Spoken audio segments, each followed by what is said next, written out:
Hi, my name's Jason Jordon. I'm a supporter of Fulham Football Club. I live in Atlanta, Georgia, but my second home is the cottage, and you're listening to DU Football Show.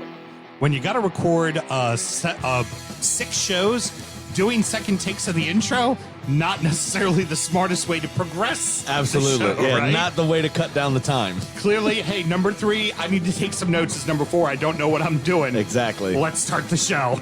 Born in the land of Bowie, Maryland. Bred to be a fan of fucking Everton. Punch you in the eye and drink your rye. Sam Houston. Sam Houston? Arsenal fans have another Sam. AKA the fucking Gooner Graham. Smells of a lord. Looks great in shorts. Sam Grammy. Sam Graham. Fucking United!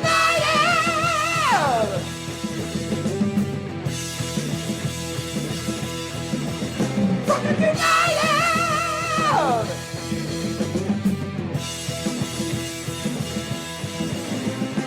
Hello and welcome to the Drunkard United Football Show, a completely biased season finale of the English Premier League is told by 2 common American schmucks. Got it right the second time, Sam. I'm partially to blame for that, me, because I had a kind of a pre-show meeting during the part where Adam was singing, and I think I threw you off. The one thing I've never fucked up before is the intro. Like, really fucked it off. And I actually looked at everybody and said, We got to cut here. Yeah, we got to do it again. And Mel looks at you and goes, I don't even know how to fix this. I am your host. I don't know how to fix it. I'm your host, Sam Houston, and across the way from me is my co-host, the supportive Mr. Samuel Graham. Sammy, how you doing? I'm doing very well, and I do want to make mention of the part of the intro that you did fuck up. I do want to reiterate our respect and love for the Fitz people, the Fulham in the South. Fucking awesome people, and we're going to have Jason on the show here in a little bit as well, kind of talk about the Fulham season and what the plans are for the future for the club, and I'm rooting for him to get right back up. I like the club, I like them, I like the United States ties that the club has, so you know, I got a little bit of a rooting interest in them, and also has to be a hell of a kick in the nuts that you have you go down and then you watch your West London rivals, Brentford, get promoted. It's the fucking worst, man. It's the worst. Yeah. Hey, I'm an Everton fan. I know all too well about my team's failures and my crosstown rivals' successes. Yeah. It kind of sucks. Exactly. We're recording at Studio H just outside the nation's capital. You can check us out on all podcast platforms. Please be sure to rate, subscribe, review, and share with a footballing friend. Should you want to chat with us, there is many ways that you can. Sammy, tell the good people how they can get in touch. Absolutely. As always, you can get in touch with us online, Facebook, Instagram, and Twitter at DUfootballshow, and then DUfootballshow.com to get in touch. DUfootballshow@gmail.com. Excuse me. I fucked up this time. Yeah, it's okay. To get in touch via the old email. You didn't fuck up the intro, my good man. You didn't fuck up the intro. Oh, by the way, actually, the quickly, thing you say every week for 3 straight years? Yeah, you didn't fuck that up. Yeah. By the way, if you want to hear that fuck up, I think we're going to release it on our Patreon, which is very easy to find, www.patreon.com/DUfootballshow, and sign up to one of the top 2 tiers, and you'll be able to hear Sam fuck off the intro. Yeah, it was magnificently bad. Yeah, it's a long old day. I figured if I walked the entire time, it was going to be really long and bad, so I just had to stick the leg out there real quick and hail a cab for this first bit, you know? Excellent. Be a whore early. Exactly. Sam and myself both work in the wine and spirit industry and both have a deep, passionate love for all things distilled spirits. So is the red-blooded Americans we are. We vow to have a drink in our hand throughout this show and every single show. Sammy, for the season finale, we're going to wind it down with a little bit of gin binge. What are we drinking today? We have a Norwegian small batch gin called Harahorn, which is awesome. It has a jackalope on the front, which I like. 92 proof, this one. And you paired it with the Fever Tree light cucumber tonic. Yep. Also have blueberries because this does have a bit of blueberry to it. Quite a bit of blue. When you drink one of the spirit one of the botanicals naturally, in there. Yeah, on its own. Just drinking it on its own, blueberry and juniper smack you in the face. Like there's other herbs in there that are all basically from Norway. Is the idea. The cucumber, I find squeezing the blueberries and kind of getting the juice of the blueberry into it kind of milds down the cucumber. For being the Naturally Light series, which is kind of the quote-unquote diet series of Fever Tree, they kind of go down on the calories a little and a little bit less quinine. I didn't expect it to be as cucumbery as it was. I thought it was going to be a little bit lighter. It is big time. Yeah, Cucumber. so squeezing those blueberries into it really opens it up some. The gin's fantastic. Mel likes it. Yeah. The gin's fantastic. That's excellent. We drank this last year, and you know what it was? We drank it last year. I put it back in the closet of booze, the big wall of booze that I have, and I completely forgot I had it. And I can tell you now, the next time that I decide to sit down and drink a couple of G&Ts, that bottle won't be lasting much longer. Right. No, it's excellent. And I don't remember how much you paid for this one. The universal price between $35 and $39.99. $39. Yeah, kind of. Standard craft gin price. Craft gin is $35 to $39, pretty much. There's a few that get up to $45. I know, like Bar Hill, because they use natural raw honey, which is absurdly expensive. Like they're $45, but for the most part, $35 to $39 is pretty much what you're looking. I mean, I think your big brand, Hendrix, is what set that bar. Yep. 35 is kind of the number. The most successful craft gin in the world. Yeah, it's much like whiskey. There's category leaders at 29, and there's category leaders at 39, and there's category leaders at 49. And that's kind of where you want to be, because where you want to live, absolutely. Right. If you're any brand, that's the price point you want to live in, because it's kind of universal. A consumer's brain thinks on those dollar price points, not necessarily on the brand price points. Absolutely, you know? yeah. See that a lot in wine, too, with $9.99, $19.99, stuff like exactly, yeah. And just always remember to drink responsibly, of course, as you partake in this summer's festivities. That a boy. Well, let's go ahead and get into it, gangsta. Let's do it. Lord only knows we got a lot of these fuckers to do today. That was a much better tank. You know why? Because you need one of the glasses to be empty. And so mine's gone. Atta girl. Well done. Now, at the beginning of the season, Graham and I like to do blind predictions. 1 through 20, we normally pick what manager is going to get fired first, who's going to be the leading goal scorer, FA Cup winner, League Cup winner. I honestly don't remember everything because it's in an envelope. Like, seriously. It's in a fucking envelope that I'm about to rip open. Don't let him lie to you. That was his dick. Don't let him lie to you. That was his balls. An envelope would sound much louder than my dick, and my balls would sound a lot louder than that. Now, just to let you know how bad we are at doing this, the very first season, I beat Sam 2-1 on 25 things we could pick. 2-1.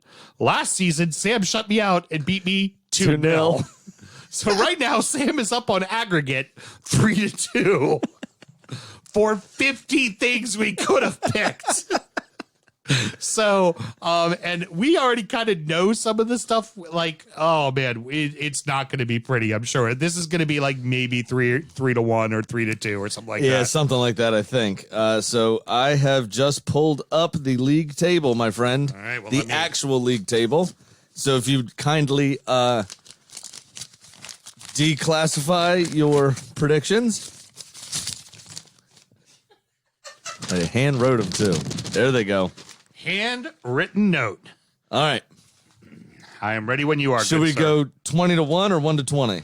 How do you want to do it? 1-20. 1-20. Okay. We're also going to talk a little bit about the clubs while we're doing this too. So, Mel, I need to steal a marker. And Sam, do you have a pen to work with as well? I have a pen. I brought my own this time. How about that? All right, Sammy, get it started. All right. Your champions of England. Uh-huh. First place, Manchester City Football Club. Who did you pick? Manchester City Football Club. I picked Manchester City Football Club. Hey, we're off 1-1. Right, 1-1. I believe that's how season 1 went. Yes, I think that's right. Number 2, Manchester United. You had Manchester United? No, that's who really had it. I had Chelsea. Yeah, Chelsea. So that's a wrong for you. And for me, I had Liverpool. That is a wrong for me. Number 3, Liverpool Football Club. Uh-huh. Who did you have? I had Chelsea. Guess who just took the lead? Liverpool Football Club, boys and girls. Oh, my goodness. All right, I'm wrong. You're right. Number 4 was actually Chelsea. I had the Arsenal. Oh, you were very optimistic, weren't you? I was. I had Manchester United. So at least I got the top 4 right, just not in the proper order. Just not in the right order. Yep. All right. 5th, I had Manchester United. It was actually Leicester. I had Arsenal Football Club. You had high hopes for us there as well. Yeah, apparently. All right. Tottenham Hotspur is who I had in 6th. It was actually West Ham United. I had the exact same thing, Tottenham Hotspur. And West Ham, I'm going to tell you right now, Sam, way lower in my table. Oh, yeah. Mine too. Number 7 was Tottenham Hotspur. Who did you have, sir? I had my club, Everton. I had Everton as well in 7th. No bueno. Which up to the end of the season, they could have done it. Yep. Wait, there's no bonus points when you two get a match, even if it's wrong? No, we just both collectively suck. Pretty much. So right now we are 7 teams in, and the score is 2-1. In 8th. Horribly wrong. I got this. Was actually Arsenal. Football Club. Our worst finish for a long, long time. And it was, who did you have? Wolverhampton. Nice. It was, I had Leicester. False. Number 9 was Leeds. Very good season for them. Absolutely. I had Wolves. So, you had Wolves? That's the old X mark there. I had Leicester because I refuse to believe in them. And then when I do believe in them, they fuck off till I don't believe in them again. And then they win. do well. Yep. In 10th, in real life, was Everton. Yep. I had high hopes for Newcastle with their signings. Holy shit, Mr. Graham. I had Newcastle in 10th place too. Yep. I thought Callum Wilson was a great pickup. I thought a few of those. I think we both know who our dark horse was then. Number 11 in real life was Southampton. I had Villa. In real life, it was Southampton. I thought Villa finished 11th. Oh, I read the wrong thing. In real life, it was Villa. Sorry. I had Southampton. I also had Southampton. Fuck me. I'm not going to catch So up y'all here. were wrong 3 times together. Together. Oh, yeah. We are doing better at getting it wrong together than actually getting it right. Correct. In real life, number 12 was Newcastle United. I had Sheffield. I had Sheffield. Jesus Christ. 4-4 on the same And we thing. do this independently. Yeah, we do this in separate houses, and oh my god, it's too funny. And then we come back to our marital home when we're done writing them. yes, In 13th, in real life, was Wolves. I had Brighton. I had Leeds. Oof. In 14th, here we go, son. In real life, and on my piece of paper as well, was Crystal Palace. Oh, look at that! We're back to being tied 2-2 because I had Aston Villa. I had you surviving, Mel. I had you surviving. 15th, in real life, was Southampton. I had Villa. I had them surviving as well. I had Brighton. That's close, but no Cigar. Nope. Cigar. Yeah, yes, I get it. Leeds, I had for 16th. It was Brighton in real life. I had Palace. I thought they'd survive, but I thought they'd fall apart like they usually do under Bielsa. Like everyone usually does under Bielsa. And they would tank down. I have a feeling we both just got another one right. 17th place. I think that's probably true, sir, because I had Burnley. It was Burnley. And you had Burnley. Hey. 3-3. Hold on. This Sam, is- we're already setting doing records. better Yeah. than the last 2 years. It's a record finish. In 18th place in real life was Fulham. I had Fulham. I had Fulham. Yes, 4-4. look at that. Check, 4-4. We're about to go 5-5, I think. In 19th place in real life was West Bromwich Albion. Big Sam's West Brom. And I had West Brom. I did too. 5-5. 5-5. Holy Look at shit. that. And Which in 20th means place, that we got horribly wrong. Because both of us. Because who was it? In real life, it was Sheffield United. And who do we both pick? 6th place West Ham to be the last place team and be shitty as hell. We both picked West Ham. So on league table, we are 1, 2, 3, 4, 5, 5. 5-5. As it goes into the other subjective things. All right. First manager fired. Who did you have? Dean Smith. So did I. I thought it was going to be John Terry taking over the side. It was not. And it was going to be John Terry that kept him up. You guys, I agree. I don't even remember who it was. All I know is we got it wrong. First one fired was Slaven Bilic, wasn't it? Yeah, it was Bilic. Bilic was the first one Yeah, fired. Slaven Bilic was Yep. the first manager fired. So we got that wrong. That's an X there for both of us. FA Cup winners. Who did you have? Everton. I had Arsenal. Both of us wrong. Not that we were picking with any bias there, of course. Both of us wrong, as that was Leicester City. The League Cup, who did you have? Everton Football Club. I had Everton as well. It was Manchester City winning their 4th in a row. Is that right? Which next year, I'm just telling you now, League Cup, I'm putting down City because they just seem to always win the fucking League Cup. Dark Horse. This is the subjective one that we have to kind of debate a little bit. Who did you have? Well, I mean, they're not a dark horse because they finished under in the top 10 and don't deserve it. I had Newcastle. I figured Newcastle was going to be 10th place. I thought they were going to be a dark horse. Yeah. Okay. I had Everton for lifting a trophy. They weren't a dark Being horse. Season, they didn't lift the trophy, so they weren't the dark horse. They finished in 10th place. Yeah. So which is the Everton kind of what we do, mid-table. That's your thing. Yeah, well, it's your thing now too there, stud. Don't so forget there's that. no argument. Welcome to mid-table. Listen, it's not a streak if it only sits at 1. It's mid-table life, man. Golden Boot winner. This is the last one. It was, of course, Harry Kane. Who did you have? I had Raheem Sterling. For some reason, I have picked him 2 of the last 3 years. Terrible shout. Yeah. You should get a negative point for that, and I should win. No. So at least I picked a proper forward. Who'd you pick? Pierre. He's got like 6 goals this season. He was terrible this season. Absolutely, Piddle. Got that Fortnite money. Oh, my God. So this season's a draw. This season is a draw. 5 to fucking 5. 5 to 5. How do you fucking like that? Well, I guess they're going to have a season 4 of the Drunkard United football. Well, We what got to a have a coink- rubber match. What a coinky dinky we will. We're 1-1-1. But on aggregate, you are still then ahead, Sam. That's true. You're up 8 to 7 on aggregate. So pitiful. Here we go. You know what? Credit to us. We actually, considering the best I've ever done is 2, the worst I've ever done was 0. I'll take 5 gladly. Yeah. That's not bad. Out of 25 questions, is that 20%? Yeah, but we claim to know what we're talking about when it comes to this fucking league. 20% of the time. You know what? It works 100% of the time. You're damn right it does, Mr. Graham. Here's the soundbite. DU Football Show. They're improving. Put that in the old press release. Just found the show title. They're improving. Few thoughts on the season, Sam, with some of the clubs and things like that. I think we were both, I knew Man U was going to improve. I didn't think they were going to improve to being the best team. I thought Liverpool was going to fall back. I didn't think they were going to fall back and claw their way back into 3rd. I thought they would just always be Thereabouts it. 3rd or 4th, yeah. And Chelsea, I expected to be fantastic. The problem was not everybody was bedded in. I will say Chelsea's a very fair shout for next season. Yeah. After the display yesterday, beating City 3 times over the last 2 weeks, whatever it was they played. There was the FA Cup semifinal. Then they played them in the league. And then they played them again, obviously, in the Champions League final yesterday.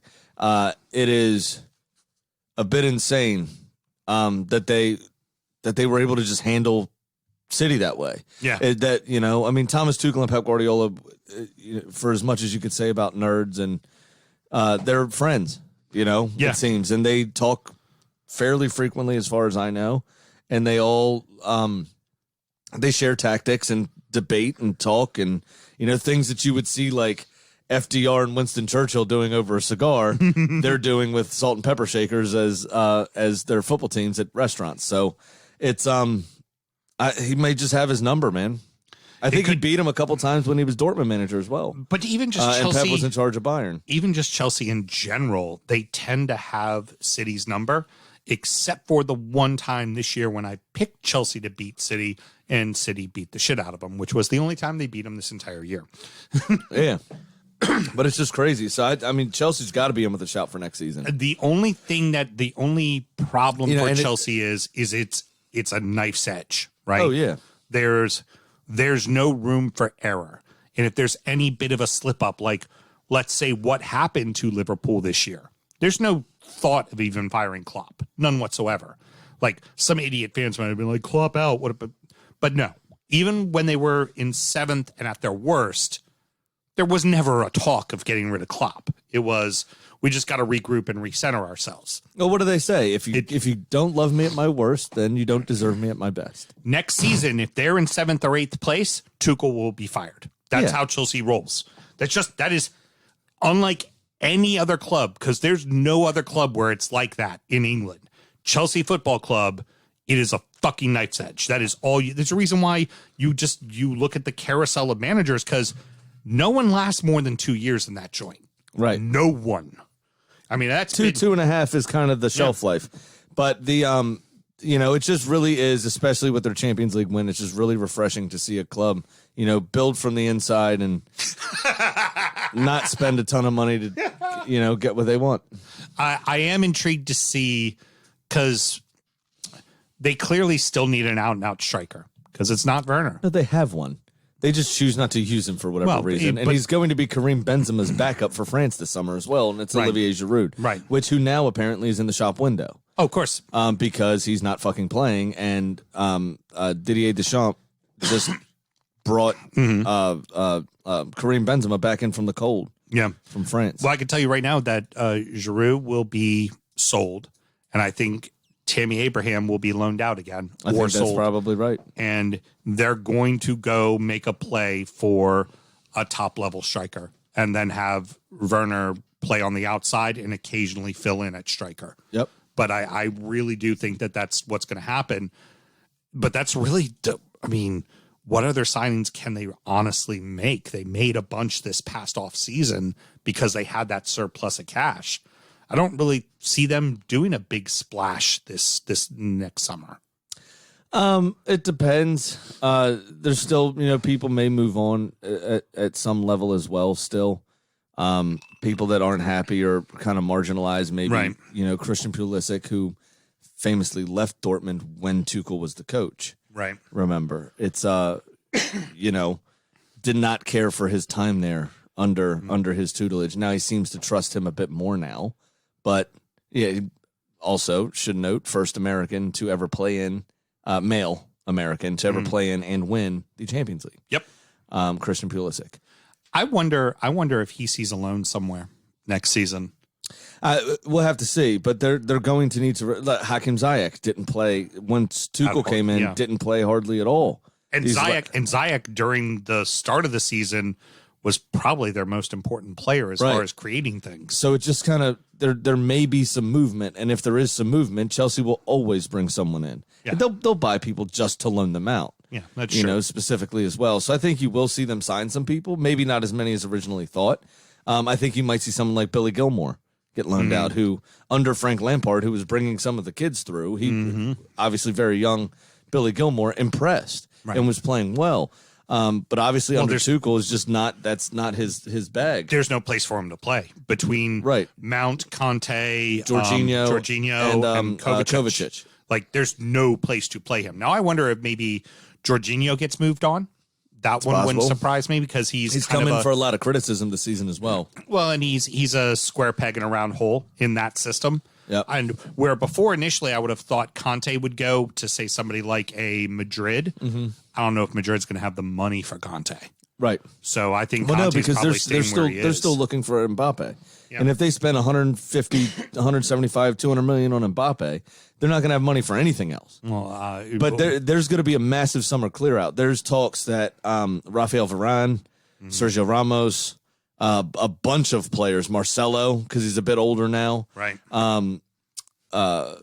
Gareth Bale may all be on the chopping block, and that's all kind of tossed up in the air because Zidane got let go again. But wait, Sammy, they're broke. Remember, they are broke. That's That's why they have to do the Super League. They are broke. They need. There's a very specific reason that 400 million was what each club got. Because it would have put them on the right side. It would have put them and Barcelona on the right side. I mean, that's why you saw this season Atletico lift the title in La Liga. Well, I mean, I'm really excited and looking forward to Modric, Cruz. Seeing Those UEFA. are other players that can move on. Isco.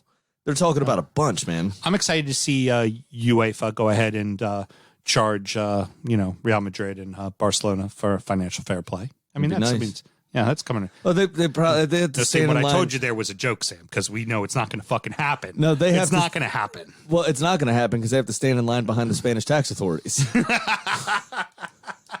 Excellent. Allegedly, Sam. Allegedly. Kind of going through the middle of the back end of the top 10. A dream season for fucking Leeds. You cannot ask for anything more.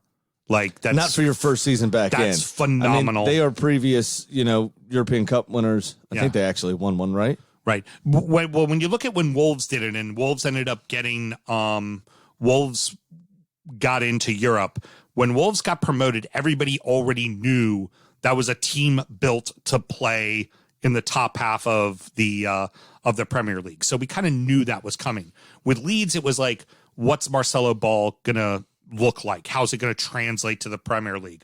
Are they going to be able to handle the physicality? Will teams be able to figure out this style quickly? Well, guess what? They didn't. You know, there were games now. There's one thing Leeds fans should look at and go, great, we finished in ninth. We had this great finish. Remember, that's the fuck all part of the season too. Right. So you went from being, 12th, 13th, and then because you gave a shit and other clubs didn't give a shit, you shot up the fucking table. So remember that when you look at things, because look at where you were and how soon were you kind of out of the conversation. Yeah, exactly. But still, the sleeping giant's back. That's big for that. That's big. That's absolutely fucking huge. 100%. I would like to see, now they seem like they're very well drilled. They seem like they've got their fitness underneath of them and everything else. I would like to see in a normal situation season where everyone else is not knackered. I want to see how they fare. Sure. I want to see if they have that February drop off because that is traditionally what Marcelo Bielsa sides do. And we've talked about that before. They did a little this season. Right, they did. But the other thing is everyone else was just as knackered as they were. Right. Be it like Villa, who didn't have a European competition, kept having these weeks where they would have to play a makeup game. So they had an extra game for right before they hit the weekend where they wouldn't normally have done that. Right. So I want to see if that next season, when we have a quote unquote normal season, if that's going to then affect Leeds in a different way, where I think this season in particular, because everybody was fucked, it helped them. Yeah, because they're a decent footballing side. Yeah, absolutely. They played very well. They played attractive stuff. I mean, you said it in your glowing praise a minute ago. Yeah, it's just I wonder if everyone else also being fucking exhausted played into their hands a bit, and we'll see if they're really as good as we think they are this coming season. Right. Now, when it comes to West Ham, this is also a knife's edge situation because it's awesome. They're getting to play in Europe. They exceeded expectations. We've been talking about it for a few weeks. Because your coach ferries people to Hades? Well, is that it's on a knife edge because you might die? What do the Dildo brothers do with the money? Do they actually invest into the team, or do they just look at them and go, well, you're playing in Europe, so we're going to take that, $50 million and put it in our pocket and have a great day. Go get them. Right. And then if you ask this team to play more games and you don't improve them, they're going to fall hard, because we've seen this classically over and over. We've seen it happen to Everton. We've seen it happen to Southampton. We saw it happen famously to Bolton, which ultimately saw them in League One League Two. I don't think that's going to happen to West Ham at this point. But what do they do to reinvest into the club and to make sure that they're success? Because they've got the bones to stick around right where they are and challenge year in and year out. Right. It's the right system, the right people. It's good. And you can make tweaks to it and make it better, but it can also go horrifically wrong. There's a reason why we both picked them in 20th place. Absolutely. Because at the start of the season, it was fucking shambles. Well, you better Smokey wrote an obituary for them. Mm-hmm. It was fucking shambles. No one knew this was going to happen, but David Moyes worked his magic. You know what I mean? But as you say, it's a knife edge. If somebody gets hurt, if Fabianski goes down, what are they going to do? If Agbana goes down or Michael Dawson goes down, they have nobody to replace either of those players. Yep. You still have a summer where there's going to be a bit of a bidding war for Declan Rice. There's going to be a bit of a bidding war for Thomas Suchek, I think. Oh, yeah. And while both of those players, as West Ham showed them the faith and David Moyes showed them the faith, I think they owe it to West Ham to show it back for their first season, especially losing the figurehead in Mark Noble, who's joining the backroom staff. Right. And you're in Europe. You're playing exactly where you right. want to be. So continue in the case of especially Declan Rice being a younger player, continue your growth. You're now playing in Europe. You don't need to jump to fucking Champions League already. Just fucking continue your fucking development, continue to grow as a player. Next year, ask for it. Right. Next year, ask for the transfer. But they showed the faith in you, who also last season barely escaped relegation. Right. Precisely. And you were part of that team, Declan, right? You know what I mean? So you developed, you grew a bit. You found this partner in Souček that arguably was the best defensive midfield partnership in the country. Mm-hmm. Let that blossom a bit more. I said same thing with Souček, I think. Stick around. No. Ride this wave, and then next season, if you say you finish in the semifinals of the Europa League, maybe you get close to an FA Cup, and you finish in 7th. You're going to have a ton of suitors still. Yeah. Now, what West Ham need, though, is a striker. Right. To back up Antonio. And I think that person could be Olivier Giroud. He'd be perfect for him. I know he would be. Yeah. Also, I wouldn't be against them probably trying to make a play to get a loan out of Abraham. Mm-hmm. Abraham would be a great piece to have. Good call. Absolutely. And he knows how to score in claret and blue because he scored a fuck ton of goals for Villa in the claret and blue. No shit. Down in the championship. The next three, I kind of want to talk to it as a collective unit, right? With Arsenal, Everton, and Tottenham. I see here 3 teams that are all good enough to play in Europe. Mm-hmm. But of these 3, I see 2 where I see progression forward. And if you told me to put money on them, I would put money on Everton and Arsenal first and foremost. And the one I see going in the opposite direction is fucking Tottenham. Especially if Harry Kane gets his wish and gets his move. And gets his move, because then that means, okay, great. Son will play one season where he's the guy, and then he will want his fucking move. Yep. There's going to be no Gareth Bale. Yeah. Supposedly. He's going back to Real Madrid. He did say finally, though, that his next move would shock the world. Okay. I fucking know what that means. Is he going to go to the fucking MLS? Ooh. Well, I don't know, because Zidane's gone now, who's the one that hates him. So he may start loving life in Madrid again. Who knows? And insane. Can't get past that Spanish sun and those luscious greens. I heard. Yeah, I feel like these 3 teams are all kind of in the same spot. I just feel like 2 are moving forward and 1 is moving back. 100%. Yeah, and Ryan Mason's not the fucking answer. No. So but now it's going to depend upon who they get, right? And somebody like Antonio Conte, who just got fired at Inter after winning their first Scudetto in 11 years, which is kind of funny. Yeah. Famously, kind of like Tuchel, is not very good at managing up. Right. So you bring him in as a 2-year stopgap? Well, hopefully you find a manager like a Pep or an Ancelotti or somebody that needs a job. Do you bring him in as a 2-year stopgap and then give him a boatload of money? Right. That's why there's talk now of bringing Pochettino back from PSG. Just to have him just be like, hey, sorry. Yeah. Like, understand we couldn't give you money because we were building a stadium, but we wanted you to stay. You were doing something great here. Come back. We need you to keep Kane here. Exactly. Yeah. But I don't know now. At Kane's age, this is his last big move. Yeah. I don't know that Pochettino will be enough to keep him there because Harry Kane wants to lift fucking trophies. And it's very obvious he's not going to do that with Tottenham. They need a new goalkeeper. Yeah. Hugo Lloris is past it, in my opinion. But I don't know. I don't know if they're going to pay for a keeper, though. And they also need some central defense. Oh, yeah. I could see at the Euros, honestly, I could see Lloris start, have a gaff in either the first or second group game, and Edouard Mendy becomes a French goalkeeper. Yeah. Mendy, or even isn't Fulham's Loney, didn't he declare for France? I don't know. No, I think he was with France. Areola, yeah. I think he was French? I think he was France's backup in the World Cup. I didn't know he was French. He's French. I didn't know he was French. French. What is that? When you take French dressing and ranch dressing and mix it together? Yeah. French. It's like, what do they call it? Makeup or ketchup? When they do the ketchup and mayonnaise fry dip thing? Whatever. People call it fry dip. That's what normally would call it. They just call it fry dip? Or fry sauce. I was just trying to put the words together. Yeah, shorten it. You weren't doing it very well at all. None of these times. In fact, all of these times you have failed. All of these times so far.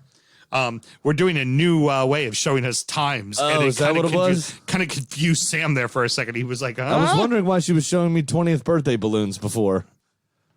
Moving on to the bottom half of the table. Let's talk about the 5 teams that finished between 11th and 16th, right? 15th. Villa, they're going to have to learn life without Jack, right? I think they're starting to do that, though. I don't know. I think Jack has one more season at Villa. Personally, You don't think Jack gets sold this season? I don't. Okay. The reason is the amount of money Villa's going to want for him. Mm-hmm. One, I don't know that he's necessarily worth, and who's got it. That's true. So I think he has one more, and he just signed himself because he's also signed himself up to a 5-year deal. Last contract he signed, he's only a season into. Yeah, so you wouldn't know any of that from all of the social media speculation and all of the news posts that post the bullshit because Jack indicated in his social media. Jack did a nod in this tweet. Jack winked at that person walking across the street. That means he's going here. That means he's trying to fuck. Well, As he Villa tends to fucks. do, because Villa fucks. Like, there's every. That's all you I can get assert from a wink. spammed with all those links. I don't click on any of them because every week it's Jack nodded here. Jack looks here. Jack indicates here. Jack. Fuck off. They had Hey, Pub Gardens did open back up, so he's looking, nodding, and winking all over the goddamn place, all right? They had a very, Sorry, very Russ. productive offseason last year with the people that they signed. And those players immediately bedded in, particularly like Ollie Watkins, Traore, Matty Cash. The one that I would be concerned about if I was Villa, very quietly, because you brought him in for cheap, Matty fucking Cash. Oh, Yeah. yeah. I was going to say the same thing. Do you know who I think would love to sign Matty fucking Cash? Everton fucking Football Club. They need a right fucking back. Conspiracy. I think I'm that's calling right. conspiracy on this shit. You know why? Why? He bought me a Matty Cash jersey. And I said, oh, is he going to stay with the team? Oh, yeah, honey. He'll be with the team for a long time. I said a couple more years. Fall in love with Matty Cash. Become Matty Cash's biggest fan, girly. This is all an attempt to manipulate me into becoming an Everton fan. Could be. You really love yourself that much, That's- don't you? If we weren't talking about Villa, do I think if, you're that clever to I plan mean, wait a like second. this far in advance? Wait a second. That's the thing, is you're giving him that much credit I know. to Hey. plan 2-3 years ahead. I don't think so. hey, Yeah. the famous words of Carly Simon. Oh, no. You're so vain. Oh, thank God. I thought I was going to be hit the mute button. No, In the famous words of Adam Harrell.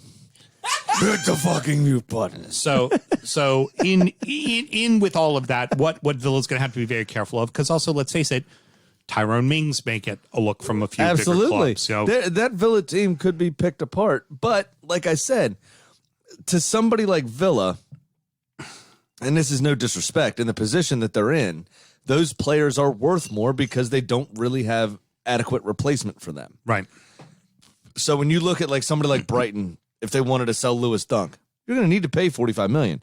Not necessarily worth $45 million, right. but Brighton needs to be able to afford a replacement. And trying to draw someone into Brighton, Yeah. right, takes a little extra cash sometimes. Yeah. You know what I mean? Yeah, I feel I like think Villa's the same sort of situation, even though Birmingham's the second biggest city in England and all that kind of stuff. I feel there's like enough of they're- a draw. But my Yeah. point is that if no one's paying $50 million for Jack Grealish this summer, Right. it's just not going to happen. No.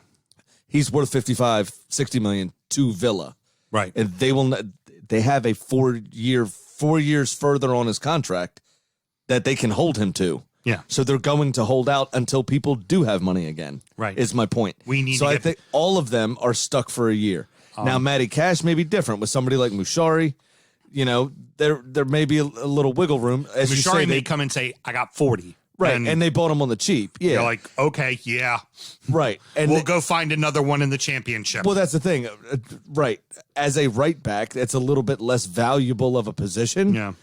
Because there's more of them. I mean, just look at the problem Gareth Southgate has with England. Yeah. There's arguably 4 people that could start at right back. Yeah.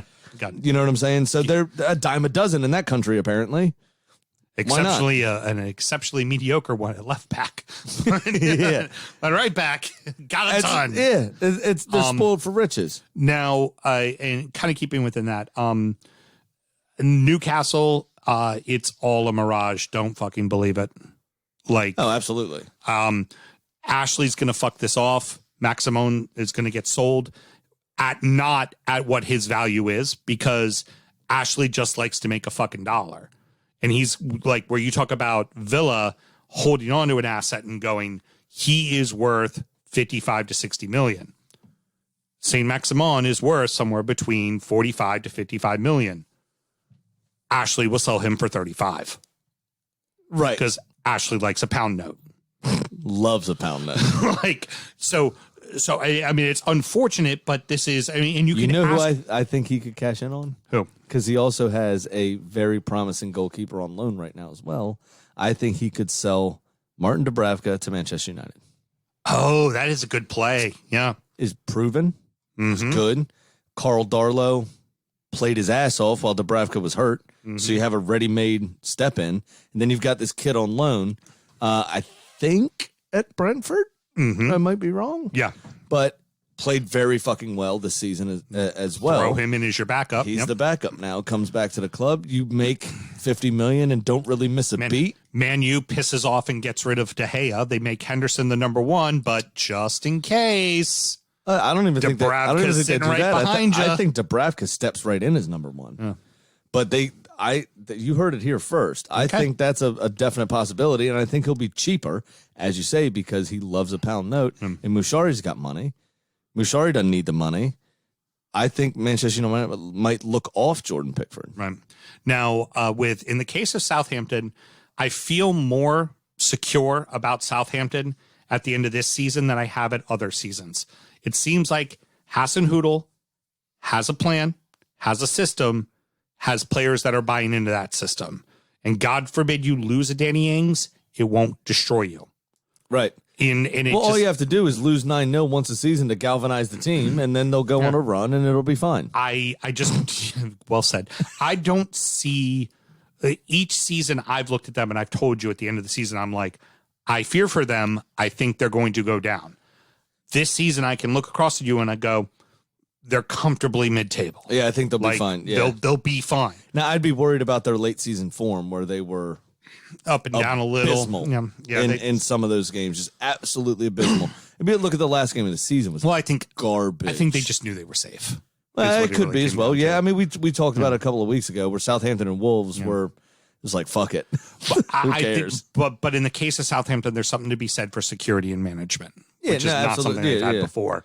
And something Wolves now has to worry about. Right, which is what the next couple that we're about to talk about, all three of them, I fear for in Wolves, in Crystal Palace, and in Brighton. It can all go very right. Now, Brighton has a solidified manager, but they may get stripped of assets. Absolutely. Like, lose Basuma. That midfield's not fucked. Yeah, that midfield's not very because you can't expect Lallana to play fucking 38 games. He's going to give you maybe 15 to 20. Right. Tops. Maybe. Right. Tops. You know? It's the extreme end of top. They're nerving, right? So they've got assets that people are going to want. Yeah. Like there are players on that team Trossard. They're going to want. Lamptey is this loan from Chelsea, right? I believe. Off the top of my head, I don't remember, but possibly. Yeah. But he also suffered a major injury. So, but Sanchez, the keeper. Yep.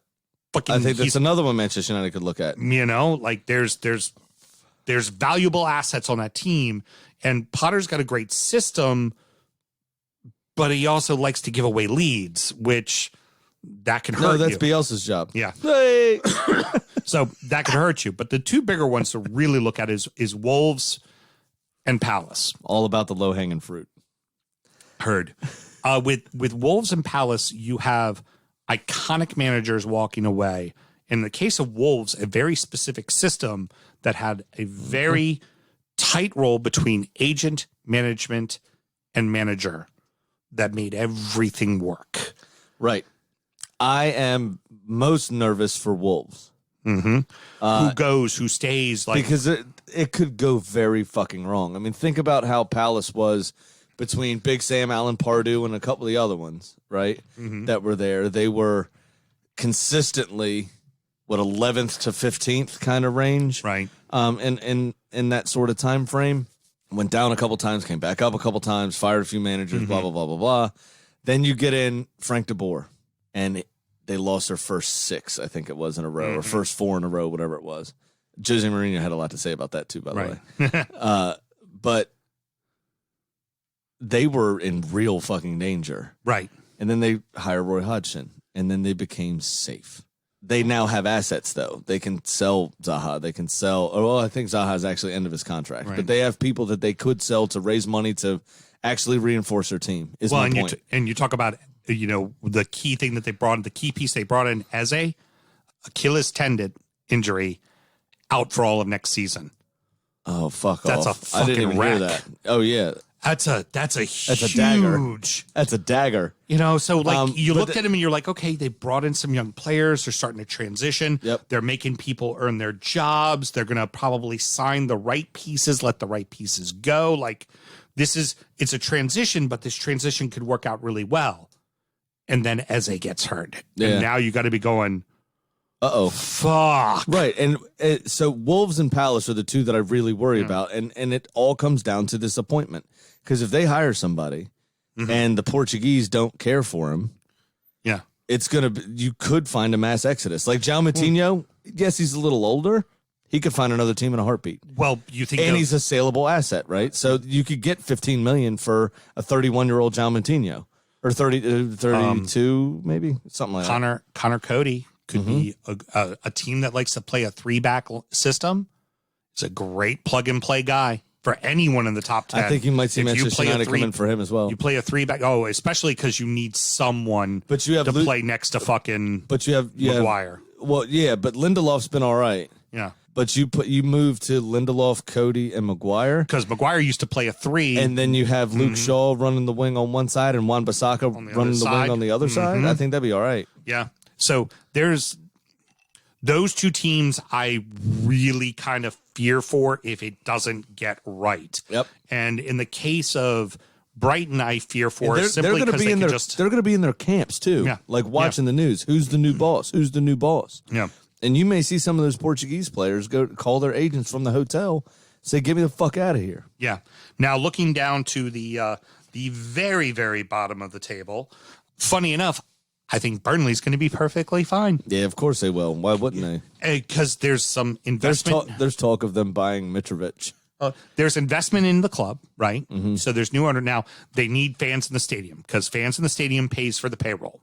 They desperately need that, right? Which not having it this year, you saw the struggles they went through because there just wasn't the capital. Fucking like, you let a guy like Hendricks just go on a free because you can't afford him. It was poor planning as well. And you had to bring in nothing but kids that were from League One or League Two to fill out your roster. And then you had to fucking play them too, Now, there are assets that people could want to go after, Tchaikovsky or McNeil. But I have a feeling people probably aren't going to go pluck them this year. I don't think they are either. Because Burnley would require money for them. And I feel like Burnley, of all those guys, I feel like Burnley is going to go right back to their 11th place where they belong. I just feel like that's where they're going to go. So there's talk of them going in for Mitrovic. And I'm just wondering if Sean Dice is planning like a coup. Because a forward 3 of Mitrovic, Chris Wood, and Ashley Barnes. I mean, really, that's like an SAS hit squad. That is a hard-nosed front line. And with the and then teams, Ashley Barnes will give you a little kiss. So with the teams going down, we're about to talk to Jason in the next segment anyways for Fulham. Who do you think is the most likely to come back up? Fulham. Right there with you. 100%. Who do you think is the most likely to fall down to League One? West Brom. Agree with you 100%. Who do you think is most likely to just go back to being normal championship mediocrity? Sheffield United. Very good. Exact same way. First time in Premier League history that part of the surname or the entire surname of the manager also coincided with the position in which they finished. Heckenbottom. Yeah. They were in 20th place. They were. Bottom of the table. With a very heavy heart, we have bid adieu to a few of our friends that unfortunately got relegated from the Premier League this season. And this one actually hurts a little because we really like these fucking people. And their manager's hot as fuck. Yeah, that's true. He's a damn fine looking man. So at this time, I got to get me one of those winter blazers. That looks awesome. So in the, I guess the most Fulhamish way I can say, let us welcome Jason. Jason, how you doing, brother? Hey man, I'm doing pretty good. I got my Scott Parker pillow in my bed, and get some good night every night, and that's my solace. I cry. Please let it be like a body pillow, like a pregnancy body pillow that's full length Scott Parker. You know what? Absolutely. I support Everton, and I want one of those pillows. Hey, Jason, where can I get that pillow? Yeah, actually, Jason, where can my wife get that pillow? Let's work for me. That's right. ScottParkerOnly.com. ScottParkerOnly.com. Very good. Only ScottParker.com. Yeah, instead of OnlyFans. Yeah. That's funny as fuck.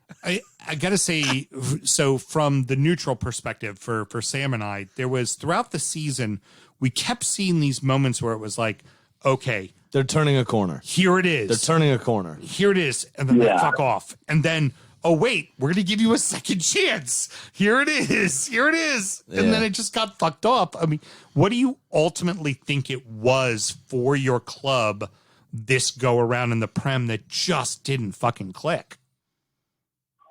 Well, like you compare your recent past and coaches and things like that. And I think in 18-19, when we got promoted or we're in the Premier League, we just weren't quality. We just weren't. And then it hurts more this go round in some ways because we beat Leicester away. We beat Liverpool and tied Liverpool. You can go, we tied Tottenham. We, almost beat Arsenal. Obviously you guys probably talked about that. And so it was I think it was a short window. We had about a month from the playoff final to the beginning of the season. COVID. I think COVID really hurt us too, in that 2,000 fans in the Emirates and 2,000 fans in Craven Cottage is significantly different in that, like, it's such an old ground and you feel the presence from the fans. And I think that the quality could have been there, but I think it's just a little bit of those factors mixed in with how many loan players we did have, and it just didn't quite click. We didn't do the jobs on the teams right above us. Yeah, we beat and tied Sheffield. We beat and tied West Brom. And then we beat the teams in like the top half of the table, but we couldn't beat the Burnleys. We couldn't beat the Newcastle. So I remember specifically a Brighton game that you guys ended up drawing 0-0. And it was like, at that point, they were right above you in the table. And it was like, there it is. There's the fucking moment. Yeah. Go fucking take it. And it was just like, okay, well, a 0-0 doesn't hurt us, but it sure as fuck doesn't help us. No, exactly. Yeah. I mean, the biggest thing is, I saw throughout the season, Scott Parker really did organize and figure out defensively what you all needed to do. I think Anderson, probably one of the best players that you had this season, was fantastic. The center back from Sweden. Yeah, and we had a really good center back pairing. But you could not score goals. You couldn't score goals. Was the problem. Josh Maja did not fucking do it. But you spent so much money on him, and then he comes in and debut 2 goals. Yeah. You're like, this is the end all be all. And then he fucking didn't do a goddamn thing the rest of the time. Yeah. Let's not remind me of Josh Maja. I'm just saying, my point is, what I'm saying is, my point is, if you all had signed Danny Welbeck and not Brighton, you'd be in the Premier League right now. If you got 11 goals this season from Danny Welbeck, you'd be in the Premier League. Those 0-0s would be 1-0s.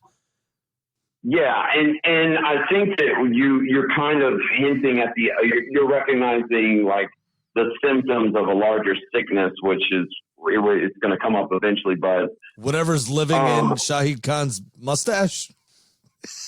Well, that is his son is living in his mustache, his father's shadow, and I think there's syphilis in that thing. There might be, and his name's Tony Khan. But like, yeah, we need a full-time director of football. Whatever your opinions are on Scott Parker, some want him to go, some want him to stay. I'm like, can we get somebody better? Then maybe we look at that. If we can't, I think Scott Parker's good enough to manage it. But we need a full-time director of football. We don't need a director of football that's working with the Jacksonville Jaguars and working with wrestling, the wrestling 100%. company. And I said, I think Scott Parker's good enough personally. But both of us are of the opinion that sacking him as the team goes down is hands down the worst mistake that could be made. But he's organized the side. The side plays good football. Yeah, if they had somebody to finish chances, you would still be in the Premier League. That's what I'm saying. I mean, Scott Parker's a good coach. He went beyond his means with what he had this season, and there was just no finishing capability. Yeah, and that's definitely part of it. And the thing I like about Scott Parker is he's been there. He's done it all. He was like 9 years old in a McDonald's commercial dribbling a ball. He's been around soccer or football his whole life. So it's like he's a man manager. And after the heartbreaking Wolves game where they scored, Traore scores his first goal of the season, Lamina is crying because he worked so hard. He's a lone player. He doesn't have to care. Right. He truly doesn't have to care. But Scott Parker has got him even on home players playing hard for him. And so you can see that he's a quality manager in that respect. So if we can give him the tools, can he keep us in the Premier League? And I think if we had more time, between the off season and the beginning of the, not just a month, then maybe we could have done. Oh, you guys had a horrific start. I mean, that's one of the things you guys dug yourself such a big grave to have to get out of. Well, we right always off the do. Not even that. That's also one of the tough things to talk about from last season that no one really is, as far as I've seen, in terms of the general, accepted media. Not us. But the general accepted media hasn't talked about what kind of a stop-start off-season this was. They had a month to prepare. Yeah. They had a month to get their things together, not 3 like normal. 2.5, 3 months to get their shit together. And you could say, there was no time for negotiation. There was no time for anything. And then because of the tail end of last season, there was no money. Well, you could also say, you had 3 months off in the middle of the year. When COVID happened, you didn't even know if you're going to fucking play football again. Like, you didn't know what was going on. So and there was no time. Yeah, but exactly. And you were still trying to train, but train on your own. How could you be Matt Sharp? How could you truly be fit doing this by yourself on Zoom with the strength coach? Like that, it's not the same. You know what I mean? It's not the same thing. Jason, I have a question for you specifically about the relationship with the Khans and Parker. I know right after that relegation had been made official, Scott did exactly what a professional manager should do. We're not talking about this right now. We're not talking about my future. What I care about is my players and finishing out the season. And apparently the Khans didn't like that. No one ever, from what we've seen, no one ever really explained what was going on there. Like, what's the dynamic right now between ownership and Parker? Because if I'm the owner of a football club, I'm like, this is exactly the guy I want to fucking coach my team as we go down, because he's got the players' ears. They want to play for him, and it seems like everything's going well. But the Khans didn't like his responses and his answers, and was it his honesty? What the fuck is going on there? Well, that's something that, Fulham is notorious for keeping, especially transfers, close to the vest until like the last, you find out about them when they report them the last day, and things are usually close to the vest and kept in-house. But the deal is Scott Parker, like I said, he's been in football for all his life. And so now you have this owner's son come in.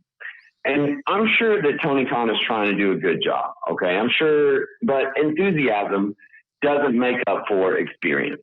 So it doesn't matter how enthusiastic you are. And if I'm Scott Parker, I'm looking at this guy that's come in with no credentials, doesn't even work full-time for the club that I care about, because he came back from Tottenham after he had played and captained our side. He obviously likes Fulham and has, wants to work here. And you're thinking, do I want to stay? Can I stand? And it was the same with Jokanovic before him that got us promoted before. Mm-hmm. There was a contentious relationship because he's really a coach and not a manager, and he does not have final say on transfers. So I'm worried about getting a quality manager in that's out there, that, maybe is not top draw, but has, floated around and might get his chance to make a statement again with a smaller-ish club like Fulham. Mm-hmm. And they won't want to come to Fulham to manage if they can't have say-so over their transfers. They'll say, oh, no, I'll go to, Brighton or Newcastle, or there'll be another better job where I can have more control. Yeah. So that's really the contention there. I don't think Shad Khan I think he's left it up to his son, but that's the contention is between, having that control and the respect there. And so I'm fully on Scott Parker's side in this case, because our transfers aren't panning out over the past few years as far as our transfer policy. So we're leaving it very late in the window, and we need to get deals done sooner so we have a set side. And so Scott Parker's just leaving his options open, which is exactly what I would do, because we don't have a full-time director of football. He's doing all these other things. Couple other thoughts then, piggybacking off of you talking about the transfers. How many loanee players did you have that were brought in this year? Forgive me for not knowing right off the top of my head, because I know there were a lot. How many of these key players are you keeping? How many of these key players are going back to parent clubs?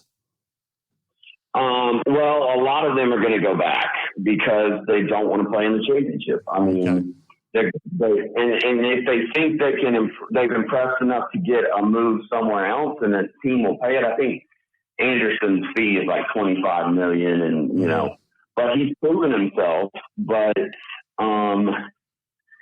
that's why I want to keep Parker, because I think Parker can convince some of these guys, maybe like Lamina, or now we have some players on like Tosin, we bought. Okay. He was on loan, but we bought him from Man City. And so it just remains to be seen, but there's about 7 or 8 players on that bubble. I would say maybe we can keep a couple guys that maybe they think they can enhance their stock, and but most of them will probably go back to their parent club, try to get a loan at a team in the top division. So I don't think we'll keep many of our loan players. That being said, we don't have a terrible championship side, but that's actually perfect. That's what I was going to Josh Bryan or whatever. Yeah. I don't remember his first name, to be honest. Joe Bryan. Joe Bryan. Sorry. Yeah. That's what I was going to piggyback on. Was what's the team going to be in the championship? So but perfect. At the same time, how does Joe Bryan feel? You didn't trust me in the fucking Premier League. Exactly. I was one of the ones that got you there. You cunt. You know what I mean? Does he turn up this season now? And go, oh, you need me again. Suddenly you need me again. Yeah, exactly. And that's what you think as a player. You think, oh, well, but this is kind of the brilliant thing, or I don't want to say brilliant, but good thing. That's why we dug ourselves such a hole at the beginning of the season, because we didn't just, Scott Parker didn't automatically put these loanies in. He didn't just say, oh, you showed up from PSG. Well, I guess you can go in gold. It's like, no, you have to earn your spot. And if these guys don't do well, Joe Bryan didn't do well at the beginning of the season. Tim Ream didn't do well at the beginning of the season. Tim Ream didn't do well the last time they were in the Premier League. No, he did not. Yeah, definitely. So they lost their spot, more or less fair and square, you could say. And they did make, a lot of players like Joe Bryan did make cameos throughout the season, but that's why I like Scott Parker too. It doesn't matter who you are, you have to earn your spot. And if you don't, and player, you have to come by it honestly. And I think players can get down with that. They can respect that. Even though it looks like that kind of, I'm sure there is a little bit of that feeling. Oh, now you come to me, on the day of my daughter's wedding type thing. So, right. Yeah.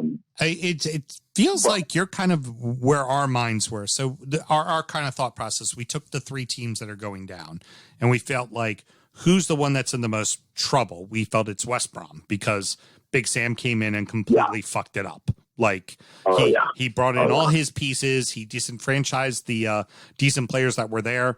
If there's any good assets, AKA Pereira or Johnston, they're gone. They're gone. They're getting bought. Yeah.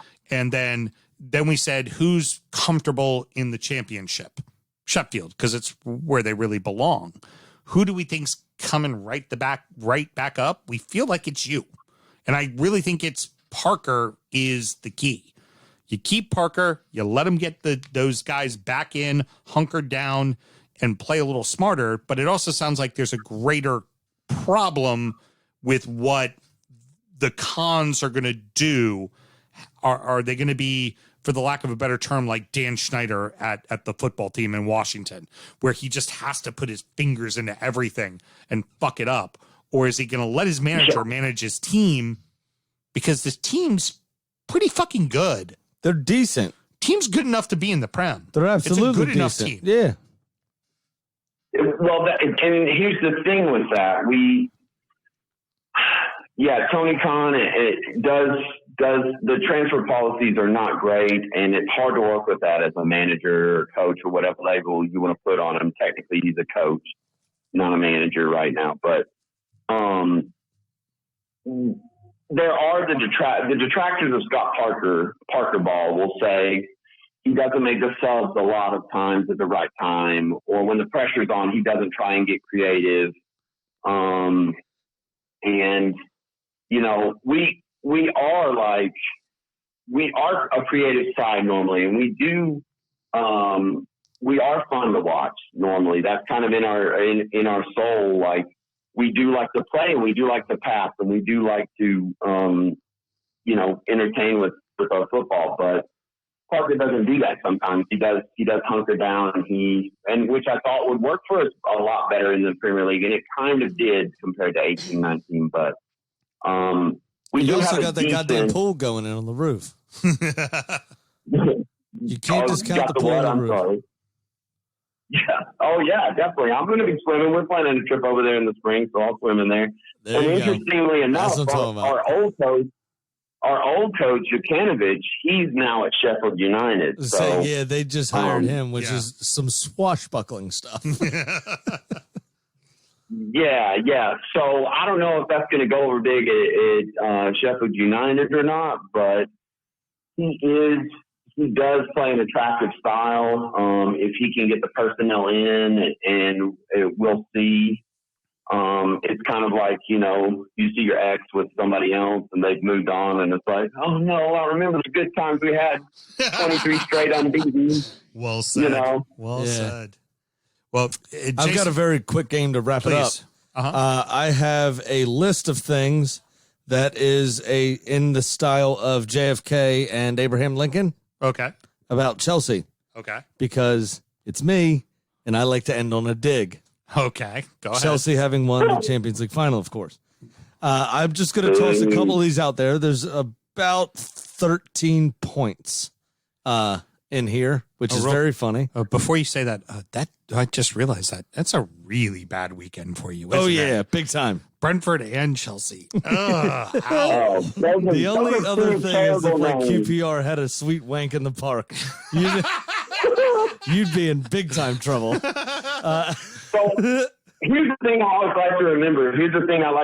Brentford could have gotten promoted last year, but there's a team that beat them 2-1 in the playoff final, and they choked it away. They didn't choke this year, so fair play to them. But that's the salve on the wound that we beat them in the playoff final, and I'm still living on that. So. Perfectly said, because I also live in the world where, Liverpool might have won the league last year, but the league before they lost it at my fucking park. So fuck off. Yeah. Remember the good times. All right, Sam, go ahead. So here we go. You gotta remember the good times. I'll just throw a few of these at you real quick. In 2012, Chelsea had a 29-year-old Petr Cech who signed from Rennes. In 2021, Chelsea have a 29-year-old Edouard Mendy signed from Rennes. Mm-hmm. The Spanish Cup final in 2012 was between Barcelona and Bilbao. It was between Barcelona and Bilbao this season. Uh-huh. Thomas Tuchel's birthday is on the 29th of a month. Chelsea's UEFA Champions League winning manager Roberto Di Matteo's birthday is on the 29th of a month. Di Matteo's birthday is the 29th of May specifically. Mm-hmm. The final was on the 29th of May. Let's go down. Chelsea's captain, John Terry, was 31 in 2012. Azpilicueta is 31 this year. And why the fuck are we talking about Chelsea? But why? Why though? Just to be a dickhead. He just wants to have a dig. In the Champions League 2011-2012 season, Drogba scored 6 goals, 2 headers, 3 with his left foot, 1 with his right foot. In 2021, Giroud scored 6 goals, 2 headers, 3 with his left, 1 with his right. I just like to have a little quick shout back to John Terry. I would say John Terry likes to have a shag with your wife. That's what I would say. I would give the shout out to Wayne Bridges' wife. She definitely spurred them on. Chelsea faced a Spanish team, Barcelona, in the semifinals after beating a Portuguese team in the quarterfinals in 2011-2012. Chelsea faced a Spanish team in Real Madrid in the semifinals after beating a Portuguese team in the quarterfinals as well. And, of course, the dates themselves, 2012 and 2021, are just reverse the last 2 numbers. Right. So a little bit of JFK, Abraham Lincoln conspiracy theory kind of wild shit and coincidences that have happened in both. And I just want to get your take very quickly on that as a Fulham fan.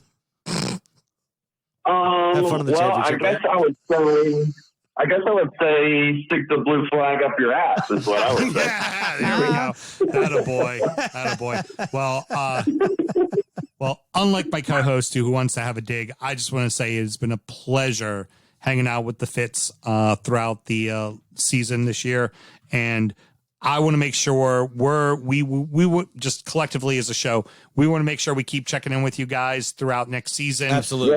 We are 1,000% rooting for you to come right the fuck back up, man. I look at the entire championship, you're top of the list. We want to see you back up. Definitely. Yeah, hopefully, and it's been great when you come on our Zoom meetings and everything. It's great to get back in the pub now slowly, and it's always fun to do these things. And we'll see, we're a little bit yo-yo-y, but that's the one great thing about football. It's never boring. There's always something, and the championship is a great league, but we all love our club so much. We want to see them compete for like the absolute best, and write their names in the history books, etc. But yeah, I look forward to next season, even though it's in the championship, and we'll see what happens. I'll definitely keep in touch with y'all. Yeah, man, please do. It's going to be a blast. I'm hoping actually to jump on some of the Zooms this time as well. I know it's mostly been Houston, but with the old ESPN Plus being available, I'd love to check in and see how everything's going as well. And if for any reason I'm in Atlanta, I'm looking you up. I'm there with you guys in the pub. Would love to sit down and watch a match with all of you. You're great fucking people. Oh, yeah.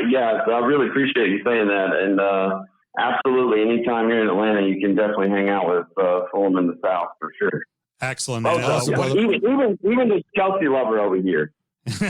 So what are you on Twitter again so everybody can follow you? On Twitter, we're at Fulham in the South, all one word. We have a group on Facebook as well. No Chelsea fans allowed, or Brentford, or QPR. I'm not Chelsea. I was just talking shit. I know your Arsenal. I got to say, I was kind of secretly hoping that Tottenham would finish above y'all so I could have a little dig at you. They did. But, they did. What they do what Tottenham does. So excellent. Well, Jason, thank you. Yeah, please. Fulham in the South on Facebook and Fulham in the South on Twitter. Excellent. Well, thank you very much for the time, Jason. We'll talk soon. All right. See y'all later. All right, brother. Bye. Unfortunately, we have to check in with another friend of ours because regrettably their team has gone down. But we kind of want to get a moratorium on the team and where they're going and what's going to happen. So want to welcome our good friend Jordon, our West Bromwich Albion supporter. Jordon, how we doing, brother? All's going well. I mean, obviously stuff could be going better, but for right now, doing all right. I mean, hey, you beat Wolves the first time, right? There's positives. Hey, Wolves hasn't beat us in, what's that, like well over a decade right now? Yeah. I mean, they've invested $300 million, $400 million in the squad. Still can't beat us. Doesn't matter. Yep. See, at least it's silver linings, right? As long as you beat your rivals, you know, it could be worse. You could be Fulham and Chelsea's winning the Champions League and Brentford's gaining promotion. Like we talked to Jason and it's just like the world is crumbling. He's just a kick in the pants, he said. Yeah. I mean, I think as for the clubs that are being relegated, I think we're probably in the better position of Fulham and Sheffield. Okay. I would say at the moment, despite, you know, not having a manager, but I think our youth in our squad probably has the highest potential of any of them. It's interesting because we, you know, as outsider views, we have a couple of different thoughts. But we'll get to that in a second. Let's go ahead and just start with, I remember when we first sat down and talked at the beginning of the season, you know, you even kind of directly hinted at it. You were like, this team's probably a year ahead of schedule. Like they're probably not quite ready yet. Yeah, I mean, that's pretty much what it was. Our youngest talent that we signed, we ended up signing Carlin Grant. We signed Grady Yangana, both fairly young players. Mm-hmm. Both of them really just never even were able to see the squad, even under both Slaven Bilic and our boy who we don't like to talk about. Yeah, well, really, you hate to say it, but that's the fucking story. You know, it's Big Sam comes in and fucks it all up. That's all there is to it. So, you know, that's well said, Sam. Well done, Graham. Appreciate it. Oh, yeah, Big Sam, please go to town. The floor is yours. Yeah, I mean, so like we've gone through this a couple times. Like we ended up sacking Tony Pulis to bring in Alan Pardue before. We ended up sacking Darren Moore right before the playoffs, bringing in Jimmy Sean. At some point in time, I just don't know quite when the club is going to learn to really hone in on that sense of stability. Well, particularly Darren Moore. I mean, he did such a great job with the club. And again, I hate to parallel, but you look at like Fulham. Fulham went down with Parker, and they kept Parker, and Parker got him back up. And then you guys go down with Darren Moore, and he, you know, I know that he wasn't doing perfect with the club, but he seemed to at least give a shit, you know. And that's kind of the battle for a manager. You need a manager that actually gives a damn. Yeah, I think that's kind of also what we loved in Slaven Bilic. Like Slaven Bilic really cared about it. But like as for Big Sam, I think like his departure was completely on his own terms. I think like one of two things happened. We weren't able to give him the resources he wanted in order to form a team next season, continue our battle to get back into the Prem, or two, he just wants to keep doing the same thing he's always done, which is trying to save clubs from relegation. I think he was pretty rattled up by the fact that, you know, West Brom was his first club that he was ever relegated with. Yeah. I think that's kind of like a ding on his record and kind of hurts him a little bit. Yeah, it absolutely does. And it kept feeling like, again, outsider's perspective, and you're going to have more insight as a supporter of the club.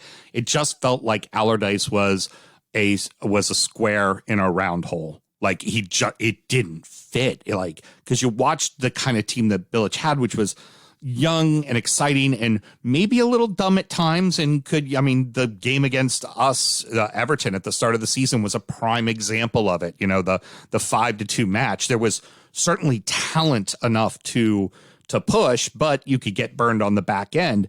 And then Sam comes in and just goes, all right, we're going to do Big Sam ball, which is all defense and no creativity. And you got a bunch of creative players. I think that's why you saw Grant go to the bench and Dean Ghana go to they just they're not Sam Allardyce players. Where the hell are they going to get used? No, I mean, the jokes are made right at the beginning. Like, our midfield becomes entirely useless, and they're just going to have neck pain from watching the ball go up and over their heads every time. defense. Yeah.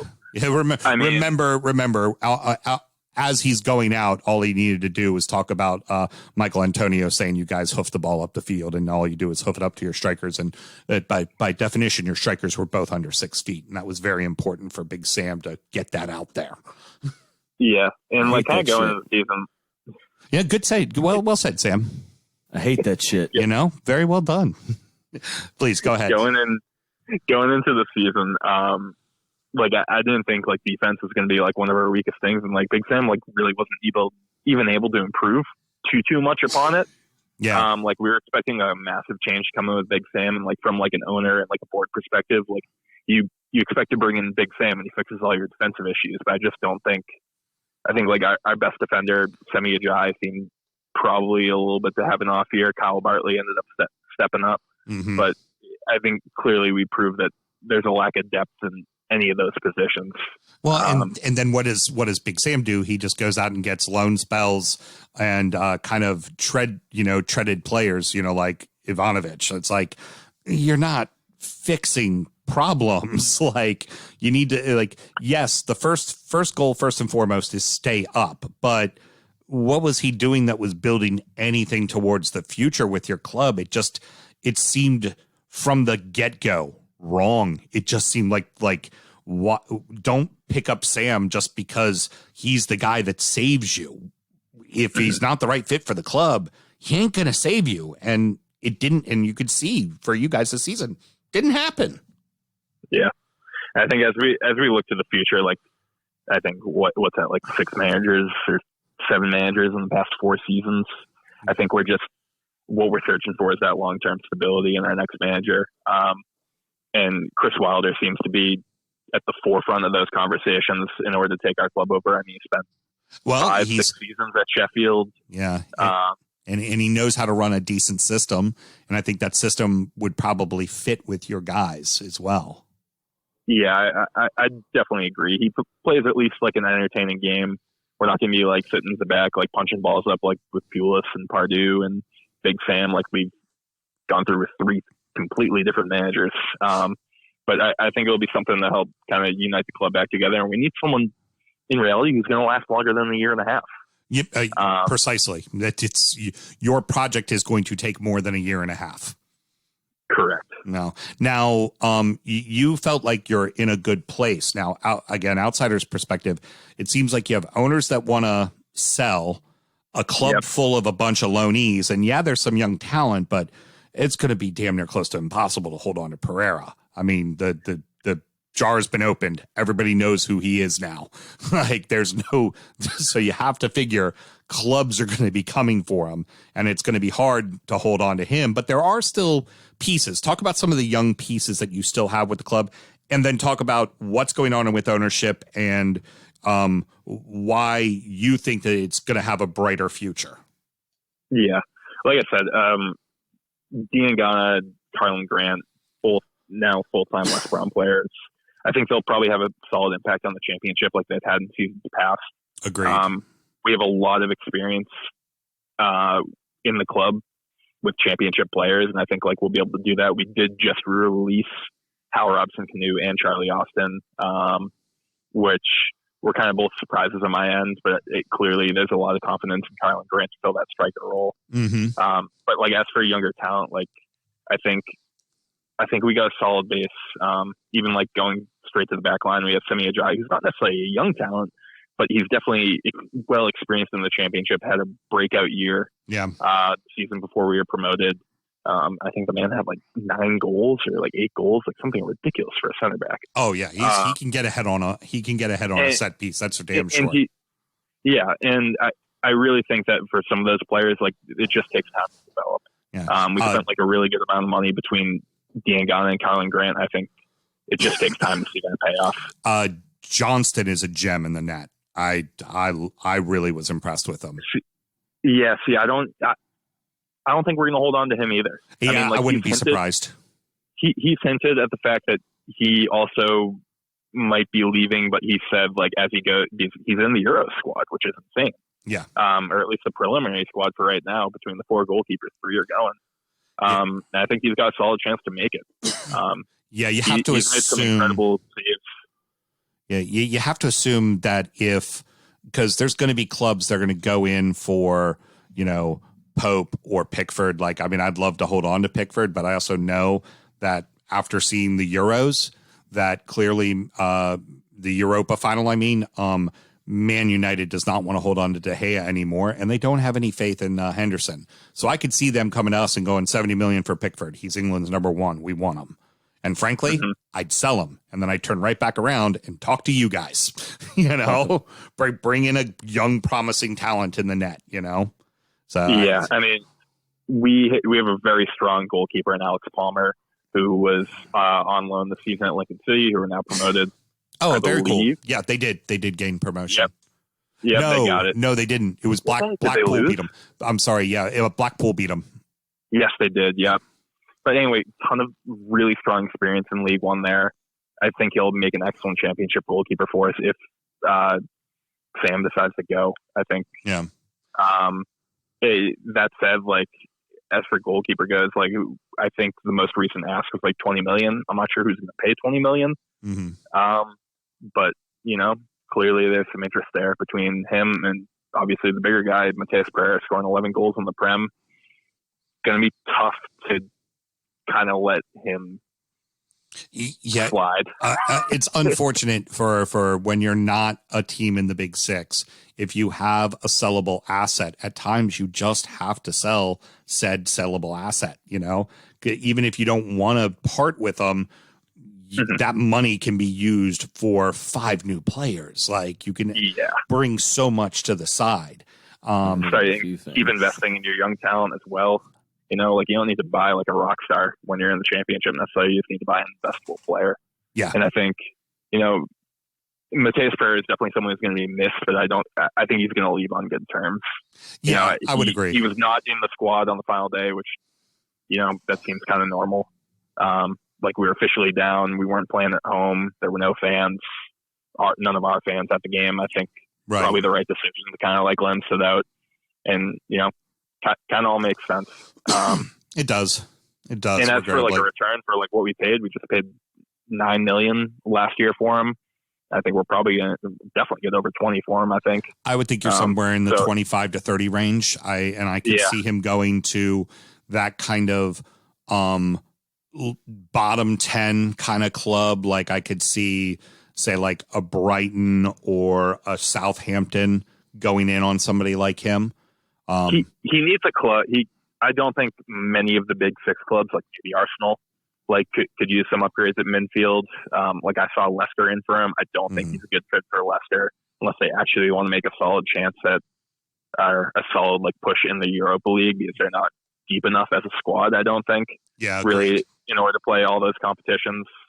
But yeah, he makes sense at like you said, mid-table, bottom-table club. Yeah. Where he's going to get a ton of experience. Well, particularly, like I said, a team like a Southampton or Brighton who play a fast, attractive style. You need to highlight what is best about Pereira, and it's his ability on the wing to go in at goal, create opportunities, and get in front of net. That's the kind of team he needs to be with. He needs that kind of environment to thrive in. If you just throw him on Arsenal and you expect him to go out and score goals for you, and then he doesn't, then he sits on the bench and then suddenly he's a waste. No, he isn't a waste. It's just there's no patience at a Big Six club. There just isn't, Now with the ownership group, where does everything stand? Are they still looking to sell the club? Do you think they're going to wait till another promotion, or do you think it's something they might do when they're in the championship? See, that's something that's entirely up in the air for us. As owners, we really haven't received much investment from them. I think for the most part, we're really just treated like an asset on a balance sheet for them. We're really just there for the money aspect for them. And I think they quickly realize, I think Mr. Lai just hasn't had the experience or the knowledge of how to properly run one of these clubs. Been in the Premier League for 2 seasons total as an owner, relegated both seasons, pretty strong in the championship, but overall, I think at this point he's just trying to get some money back on his investment. Yeah. He was asking for fairly high numbers towards the middle end of the season, which really gives you kind of like his uncomfortability with, if that's even a word, with like continuing to own the club. So I think, yes, I think you would probably see a sale within the next year or two. Maybe he'll make one last push for promotion and then like kind of go through another round to see if there's any bidders who will bid even close to what he ended up paying for. But I think for the most part, it's been pretty quiet. There's some like American groups that are in for him, which could be pretty entertaining. But I think as the most part, like we're kind of flying a little bit blind right now. Yeah. That's where my concern is for your club. It's like, all right, if you have an ownership group that really doesn't give a damn and you're going to sell off some of your best players and then they're not going to reinvest into the club, it's like, ooh, you could like find yourself in mid-table mediocrity in the championship real quick because you just know how grueling of a season it is to play in the championship as it is. And that's my concern. It's like, you got to have an ownership group that gives a damn. Yeah, and I mean, for the most part, they're just not there. Yeah. They're really not. Like you compare it to like the ultimate ownership group, which is the Leicester ownership group, in my opinion. So like bringing like a club from, not from nothing necessarily, but from a little bit to consistent top performance. That's the dream. Yeah, now that they've gotten up, barely survived, and then won the league. Okay, so after they won the league, we're like, that had to be a bit of a fluke. But now they're just consistently a top 10 team. Like, they're always battling for Europe. They're always in and about it and right there. And you kind of go, yeah, that's the blueprint. Hey, everybody in the EFL, look at that. That's what you want to do. Like, because even for, your hated rivals with Wolves, with Nuno gone now, and what does this mean with the whole grand plan with the super agent and all the Portuguese players? Are you bringing in a manager that's going to work there? Does it suddenly become, the big project you did to get yourself up can suddenly blow up in your face because you kind of put all your chips into one basket? And with Leicester, it's the exact opposite. It's complete investment into the club and the building of something very special. So good call on that. Yeah, there's a few ways you can run a club, and like one, you can try and run it for profit. Where like if you're like an Arsenal or a Tottenham, they're the kings of really just like turning profit for a club, but you also kind of see it in the results a little bit. And they have a good enough team to keep doing what they're doing and like keep paying out their investors and stuff like that. But then you kind of have our side of the spectrum where like, yes, we still run the club profitably. Like our finances really aren't an issue, but we never actually make that investment. Right. And if you make that little bit of an investment, maybe you're up this season. Yeah. I mean, the couple of right pieces. We went into the season with the cheapest squad probably by a long shot. Yeah. Not making too many new signings. Mateus Pereira being our most expensive player at about $9 million. Actually, no, that's wrong. Like Grady Diangana, I think, was our most expensive signing ever. He was 12.5. But like what you put in is kind of what you're going to get out of the Prem. Yeah, absolutely. We had stability for a pretty long time, for about 8 or 9 years, ever since like 2008 until our first relegation. After that, and it would be a dream to kind of get back to that, but I'm not sure if we want to do that necessarily with Pulis. Right. Yeah, exactly. So, just want to, again, sorry to see you guys are going down, but I kind of wanted all of our listeners to get this perspective as well. Because, I mean, we sit here and we talk about, all the teams that won and going to Europe and all that kind of stuff. I think it's important to hear from fan bases of those who are going down. What's the pulse? How does this feel? I mean, we all know it sucks. Like that we get. But what do you look at your club and go, okay, well, this is what we need to do to improve. Now we need to start thinking smart because there isn't the coffer of the Premier League money now, and we need to be smart on how we do things. And I just love hearing kind of picking people's brains like I did it with Jason now with you, just kind of get like I said, the pulse on the team. And yeah, for the most part, like I'm pretty well tied into the fans abroad in the Midlands as well. And like for the most part, we seem fairly optimistic about going back to the EFL. I think like it's definitely a more entertaining league for our type of fan base. But obviously still a lot of questions to be answered, like beginning with a manager. I really hope Chris Wilder is the guy personally, because I think he can bring that stability that we talked about. But obviously still blue collar man with a blue collar team. I think it makes sense. It really does. Yeah. So it didn't work out at Sheffield, but he does make sense. 100%. Well, I think, Mel, did you want to check in with Sam one more time here? I can think of a few things. Oh, really? Okay. Yeah, that's 6s and 7s. Yeah, we are confused about what you're saying, Sam. Fucking dumpster fire. You're a fucking dumpster fire. Fuck VAR. I don't even know what you're talking about. Besides, anyways, look, dude, we get it. You're the number 3 broadcaster, okay? Sam, fuck off. Thanks. Appreciate it. Well, Jordon, thank you so much for joining us, man, and taking the time to talk about the club. Hold on here. I think Sam wants to say something else. Bless your cotton dick. Yeah, thank you. Bless your cotton dick, asshole. By the way, all the listeners of the show, please do not go to the Drunken United FC page and tell Sam Graham what a great job he did in this interview. Don't do that. That would be terrible. Please don't do that, okay? That was a dig. Yes, it was. Jordon, we want to be able to check in with you. So we're probably going to do a championship corner moving into next season. So love to be able to call you again and see how your boys are holding up. 100%. Yeah, we'll definitely talk, and we'll be back. Excellent. Anything you want to pub for people to follow the Albion? Yeah, for sure. So you can follow me at West Brom America on Twitter as well. We have a West Bromwich USA page as well on Facebook.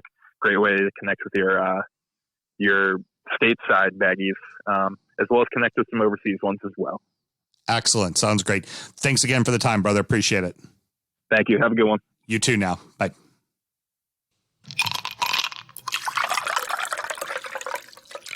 I thought I deserved a laugh track for that last one. Well, so Sam, when you're doing a podcast, when someone lands a good zing and it's a perfect opportunity to end the segment, you end the segment. I also said I was going to beat a dead horse. Heard. Very good. So finally, I wanted to discuss some of the hit signings and bad signings for teams this season. So gave us both the task of having a top 5 and bottom 5. Do you want to do the top 5 first or the bottom 5 first, Sam? Let's start on a positive note. Got it. To end depressing. All right, so we'll go 5 to 1. There'll be an honorable mention. I'll do it at the end so that you're still thinking on yours. I think I've got one. Okay, well then I'll go ahead and give my honorable mention. Rafinha for Leeds. The problem with Leeds is there was multiple good signings, and it's such a kind of interchangeable machine. Yep. You know, so you think of like him, Rodrigo. When the cock was healthy, the cock was very forceful. You know, but I would say Rafinha of the group, and I talked about it in a couple shows ago. He has breakout star potential in him as a player. So 100%. Who would be your honorable mention? My honorable mention, I think I might go for Diange, the one for West Brom, that tried to single-handedly keep them up.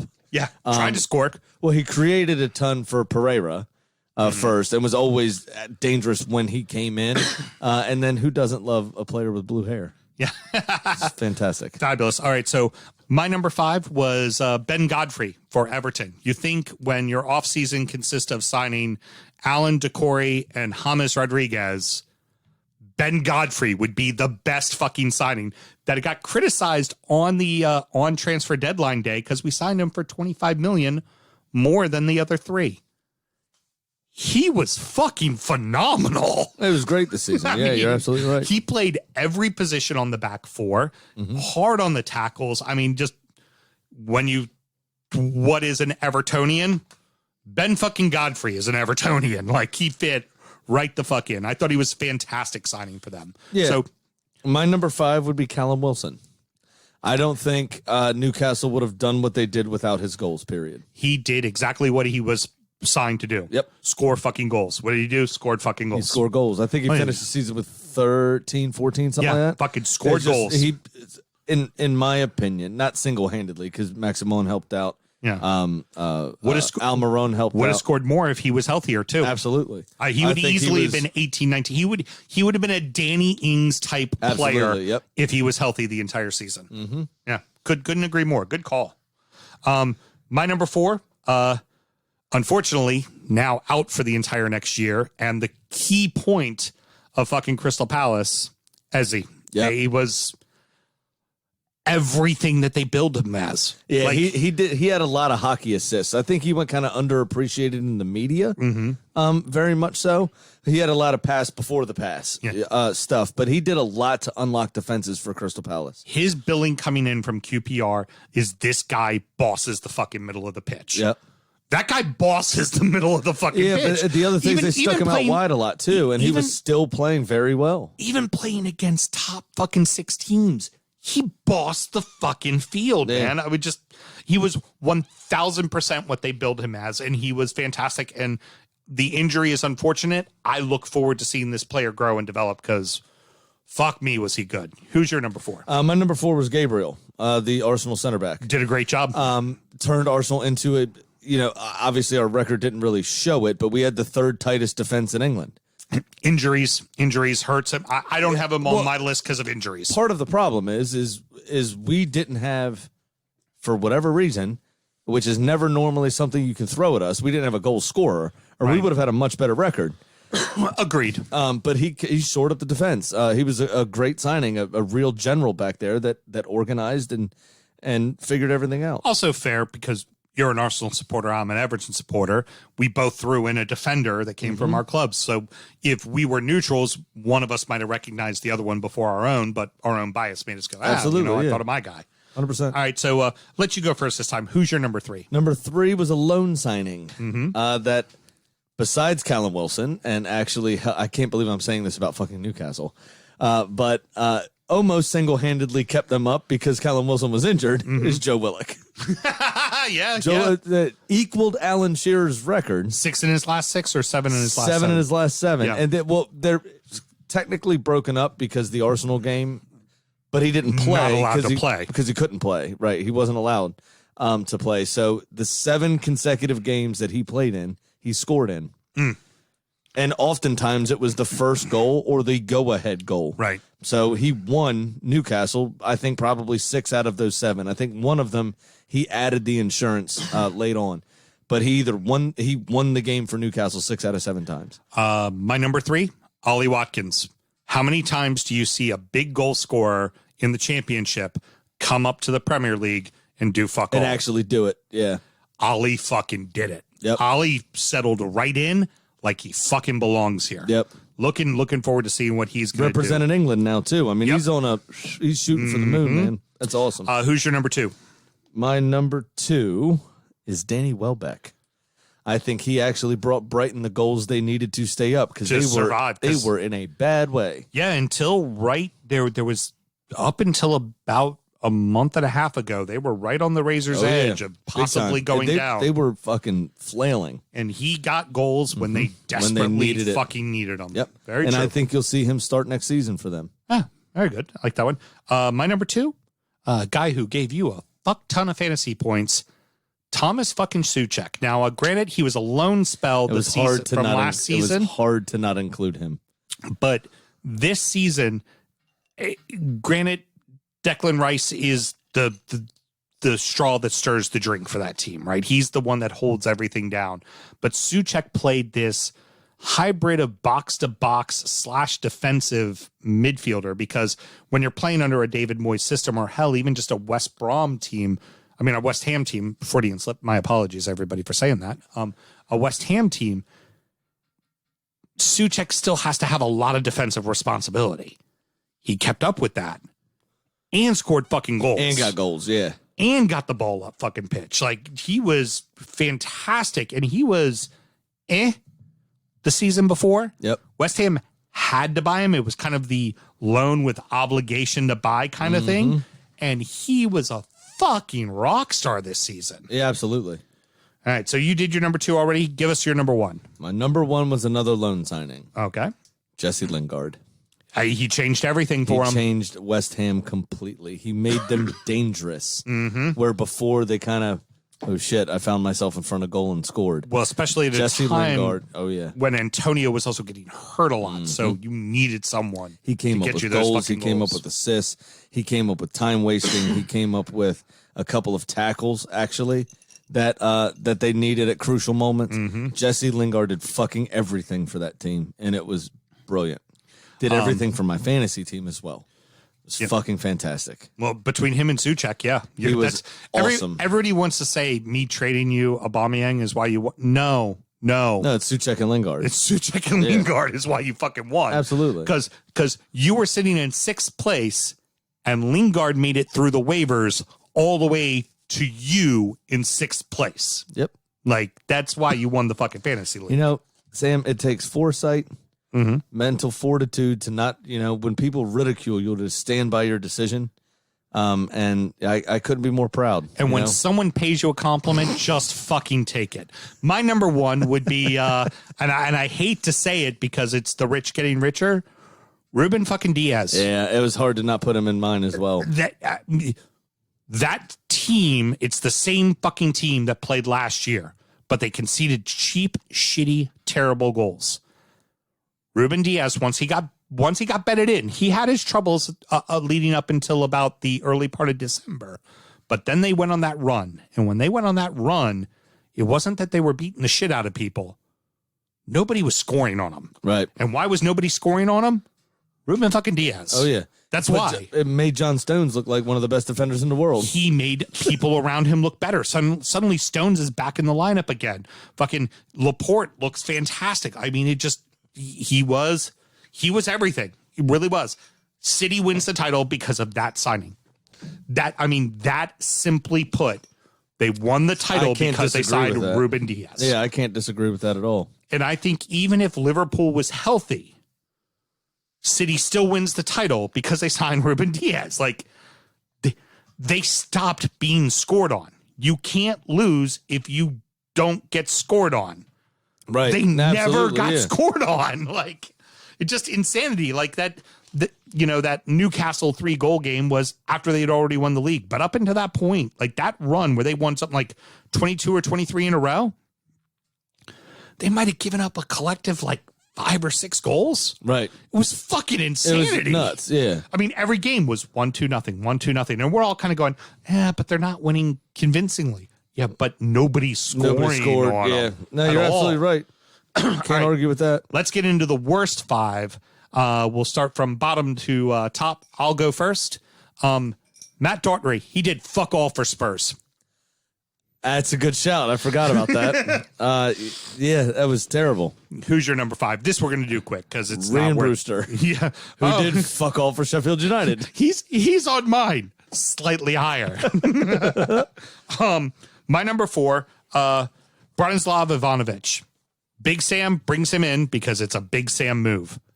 And then he never, ever at all impacted or helped that defense one bit. Nope. Not even in the locker room. Didn't help at all. Like, you bring in a character guy, apparently his character didn't work. You know what he did do? What did he do? He gave John McGinn a run for his money for best ass in the Premier League. There you go. Okay. My number 4 was Ryan Fraser. Did fuck all for Newcastle. And that's someone who you kind of felt like this is a nice little step up for him in terms of size of club and everything else. He's being linked to Everton too, and we're like, oh yeah, that'd be a great fucking fit. I'm so glad we didn't sign. He fucking hated it up there. Yeah, terrible.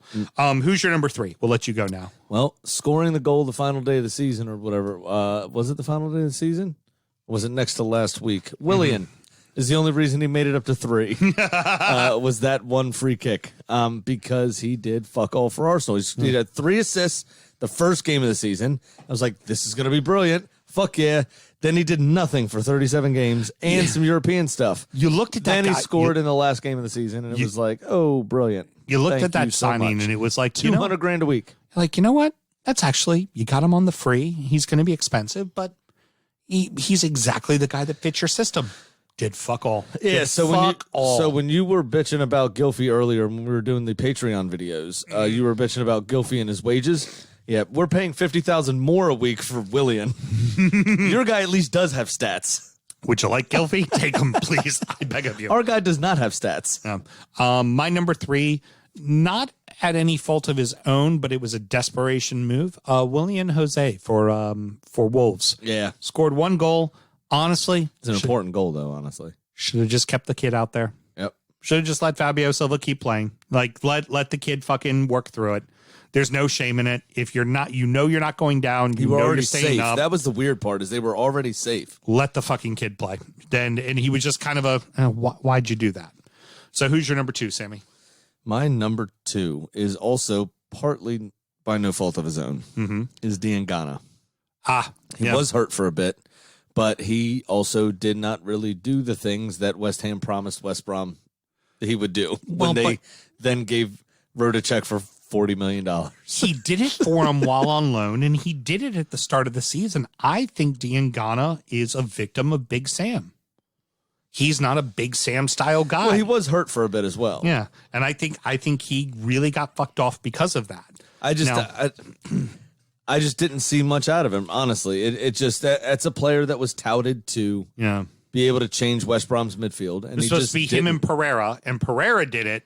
He didn't. He did not. I will say he is huge for West Brom going into next season in the championship. Because Pereira's probably going to get sold. Oh, Pereira is definitely getting sold. Yep. All right, so my number 2, also for no fault of his own, it's just why the fuck did you bother signing him? Donny van der Beek. Yeah. Just sits around and does nothing. Can't even he's absolutely stealing a living in Manchester United. Hella talented player. The times he's been on the pitch hasn't looked He's bad. done well, yeah. Good fucking. Won't play him. Can't sniff the fucking field. Cannot sniff the. Famously, you know who does sniff the field? Who? Thomas Tuchel. I heard that story this week where he was Measuring the blades of grass. He was Mainz manager, and they were at a training camp in Austria, and he tried to, after sniffing the grass, measuring the grass, tried to get the groundskeeper from whatever club was hosting them, and Olympiacos was playing a training game against them. He tried to get the Austrian club's groundskeeper transferred to Mainz. But yeah, it said he sniffed the grass. All right. So, Sammy, who is your number 1 worst signing of the season? Number 1 worst signing, because he also rarely played, and when he did fucking nothing. It was absolutely useless. Is Everton's own Josh King. He was fucking horrible. Did nothing. The good news for Everton And the reason in that Willian regards, wasn't there is 3 assists and 1 goal. Yeah. the beauty of the Josh King thing is at least it didn't cost us anything. He was a free, and he's fucking off to someplace else. So we could go. That was bad. He did. That was real bad. It's really bad when you don't make the final roster of the season and you're healthy. Yeah. With a team that has a lot of injuries. He did nothing. He did Not a fucking absolutely thing. nothing. Yeah. Literally. I mean, you'd have thought he was on Fortnite money the way he performed when he did come in. Collected a paycheck. That is all he did. It was pitiful. Collected a paycheck and ran down the field. I don't even think Carlo Ancelotti knows his name. Who are you again? When he's standing there with the envelopes that has your pay stub in it, he's going, Pickford, there you go. Dominic Calvert-Lewin. Goes through the whole team. What's your name again? Who are you? I guess you're Josh. That's the only envelope I have left. He starts taking his shirt off and handing it to you. You're going to do the laundry then. Who are you? So, Sam, I told you earlier he'd be a little bit further up the list. My number 1 with a bullet, Rhian Brewster. Yeah. Why do you spend $35 million on a striker and then don't fucking play him? I'm sorry. Dumblades. That's why. Also, when you're that kind of club that finances are tight, why do you buy a player? That much money. Why do you buy a player that doesn't fit the system you run? Like when they bought him, it was like, huh? What? Well, they needed a striker because Lise Musset was hurt and David McGoldrick was hurt, and they weren't getting the goals. So the move itself made sense because they were also, I guess, trying to plan for the future because they were having a shit start to the season. But then why would you not play him? Why not give him a chance? I think he's a club record signing. And I also think That part doesn't make any sense to me at all. I think with Chris Wilder, I think that was actually when he talked about players that don't care and aren't bought in and stuff like that. I have a feeling he was talking about the old new record fucking club signing, Riyad Brewster. I have a feeling that's exactly who the fuck he was talking about. Could be. Absolutely could be. It was fucking terrible, man. Oh, that was a fun little exercise. We'll have to remember to do that next season, is do the top 5 and worst 5 and all that. Absolutely. Good stuff. All right. Love it. It's time to tell you what little we know it is. Prediction time. Sam, last week, you had famously said in your Cup of Losers that 66% of the time it works 100% of the time because you had won 2 of the last 3. So the first season, just to recap, first season where we picked all the games and we gave bonuses for getting the scores right, you won. You beat me. Yep. Quite convincingly as well. Thank you very much. The second season, we did it, and it was betting money. I beat you, but both of us were in the negative. But I was in the negative like a couple $100, and you were in the negative about like $1,000, right? All right. So last season, you were convinced you won. I'm going to pour a shot of Malort right now. If you'd like, you can bet that you won, or you could bet that you lost. What would you like to? Well, this past season 3, I lost. We've only done this 3 times. No, I'm talking about no. Okay, I'm getting it wrong. Last season was the one I blew it. Never mind. I fucked up twice. Sam, I'm up 2-1, not you, because last season, the last season before, where you thought you were up $90, you were down $3,437 fucking dollars. I think I wrote that down wrong. And I was up plus $448. So what you're trying to say is Sam Graham was gaslighting you and believing. Yeah, I just want to let you know, Sam, last year, you almost doubled Pat's losses. You lost $3,500 last year, and you're sitting there telling me on the show last week, you're like, oh, I fucking won, man. I thought I hit the last crazy thing I did. No, you did actually hit a bet on the last game of the season. You made 2 bets. You made a wild and crazy bet, and then you made like a little soft bet, and you hit the soft bet that earned you $90. Okay. $90. That's the $90 came in. So the 90 got you to 34 instead of being 35 in the hole. That's what the $90 did. I didn't stop drinking so much. We didn't put Malort on the line this year, so no 4 shots of Malort for either one of us. Nope. Although apparently our good friend Chris in Houston with the Houston Irons was said, remember the time that all the hosts agreed to drink a pint of Malort if their teams if their teams all finished behind West Ham? I don't remember doing that one. But Chris, if we would like to make that bet again, and you have to fly up here to the Washington, D.C. area to drink a pint of Malort, I would be willing to make that bet with you for next year. Wouldn't that be 3 pints of Malort if he's making that bet with us individually? Yeah, you would do a pint. I would do. Oh yeah, Each one he lost. It's a bet with each of us individually. Yeah.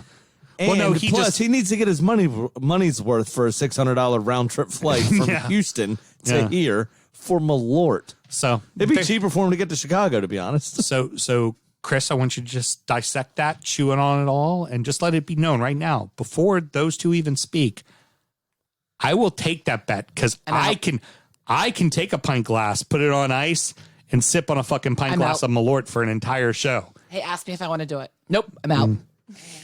The question is, Chris, can you?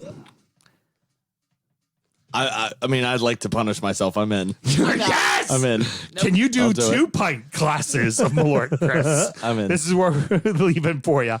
That's going to wrap it up, boys and girls. Sammy, any parting words? Not really, actually. It was a fun season, great season. Look out for the fantasy emails and stuff, please. Yep. Because we're going to start talking about that sort of shite as well. I do want to briefly Just mention everyone that got in touch with us over this past season. It's been awesome. Corresponding with you guys, DMing you guys during games and stuff. It's been fantastic. And lastly, excuse me, if you would please, over the next month, we are going to take some time for ourselves. Yep. Because we've been doing this for 3 years straight. Solid. Even during the pandemic, we kept doing fucking shows. Yeah. I took a month off when my father-in-law died. I took 3 weeks off when my daughter was born. So we're all tired. Your boys need a break. Yeah. So if you want to hear us over the next month, please sign up to our Patreon because we are going to continue to support the people that support us. www.patreon.com/DUfootballshow and sign up to one of the top 2 tiers. That's the $5 tier and $9 tier. Mel, why? Because 10 is too much. $10 is too fucking much. So sign up to one of those top 2 tiers and you'll be able to hear us once a week for the next month. We are going to put out shows throughout the month of June, but it will be repeats. So like if coaches were cocktails, if whiskeys of the EPL, some fun stuff like that. We might put the Vitali Tribilia interview back up again. So we're going to do some stuff over. We might release the full Ben K interview, some of that kind of stuff. Yeah, so we're going to put some stuff out there for everybody. So there will be material, but it is, if you've been listening to the show for the past 3 seasons, going to be stuff you heard before. Yep. Frankly, we're just tired, man. We'll be back. We'll be back in July with a couple of shows, fresh shows, new shows. But we might do a every other week kind of situation until the season starts because we'll be right back at it. We've already booked somebody from Norwich to come and do the show. Wait, Mel, can you teach him how to say that properly, please? Notch? That one. Thank you. Yeah, that's the one. So Norwich, and also we've got a line on Watford and Brentford as well. So we're going to do like we did last season, our getting to know you shows. And then, of course, there will also be our regular super show and our draft show that we'll do as well. So all that fun stuff in August. But yeah, by the end of August, it's fucking boots back on and we're running again. Yep. So absolutely. Also, one real brief moment. There is a certain person on Facebook that Mel's been fighting with for the last about 6 hours that I do want to call out in Cunt's Corner. Okay. Nice. Just don't be a cunt, mate. Yeah. There you go. You don't have a vagina, so fuck off then. Okay? That's it. You should pipe down.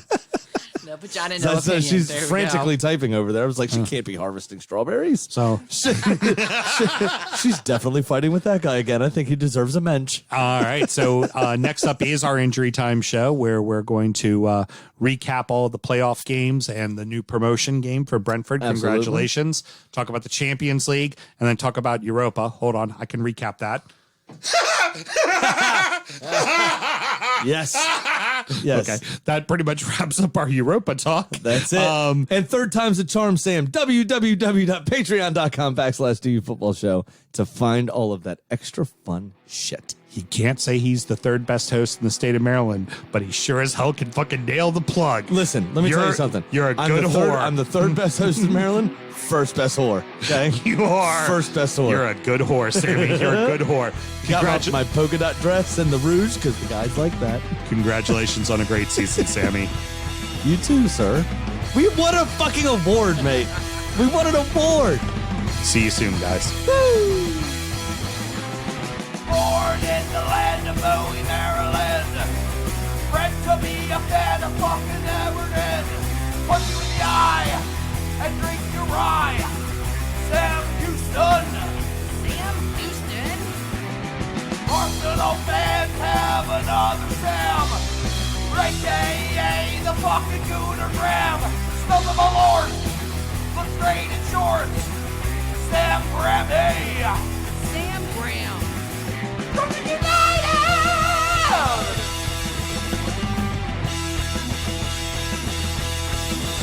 Brooklyn United!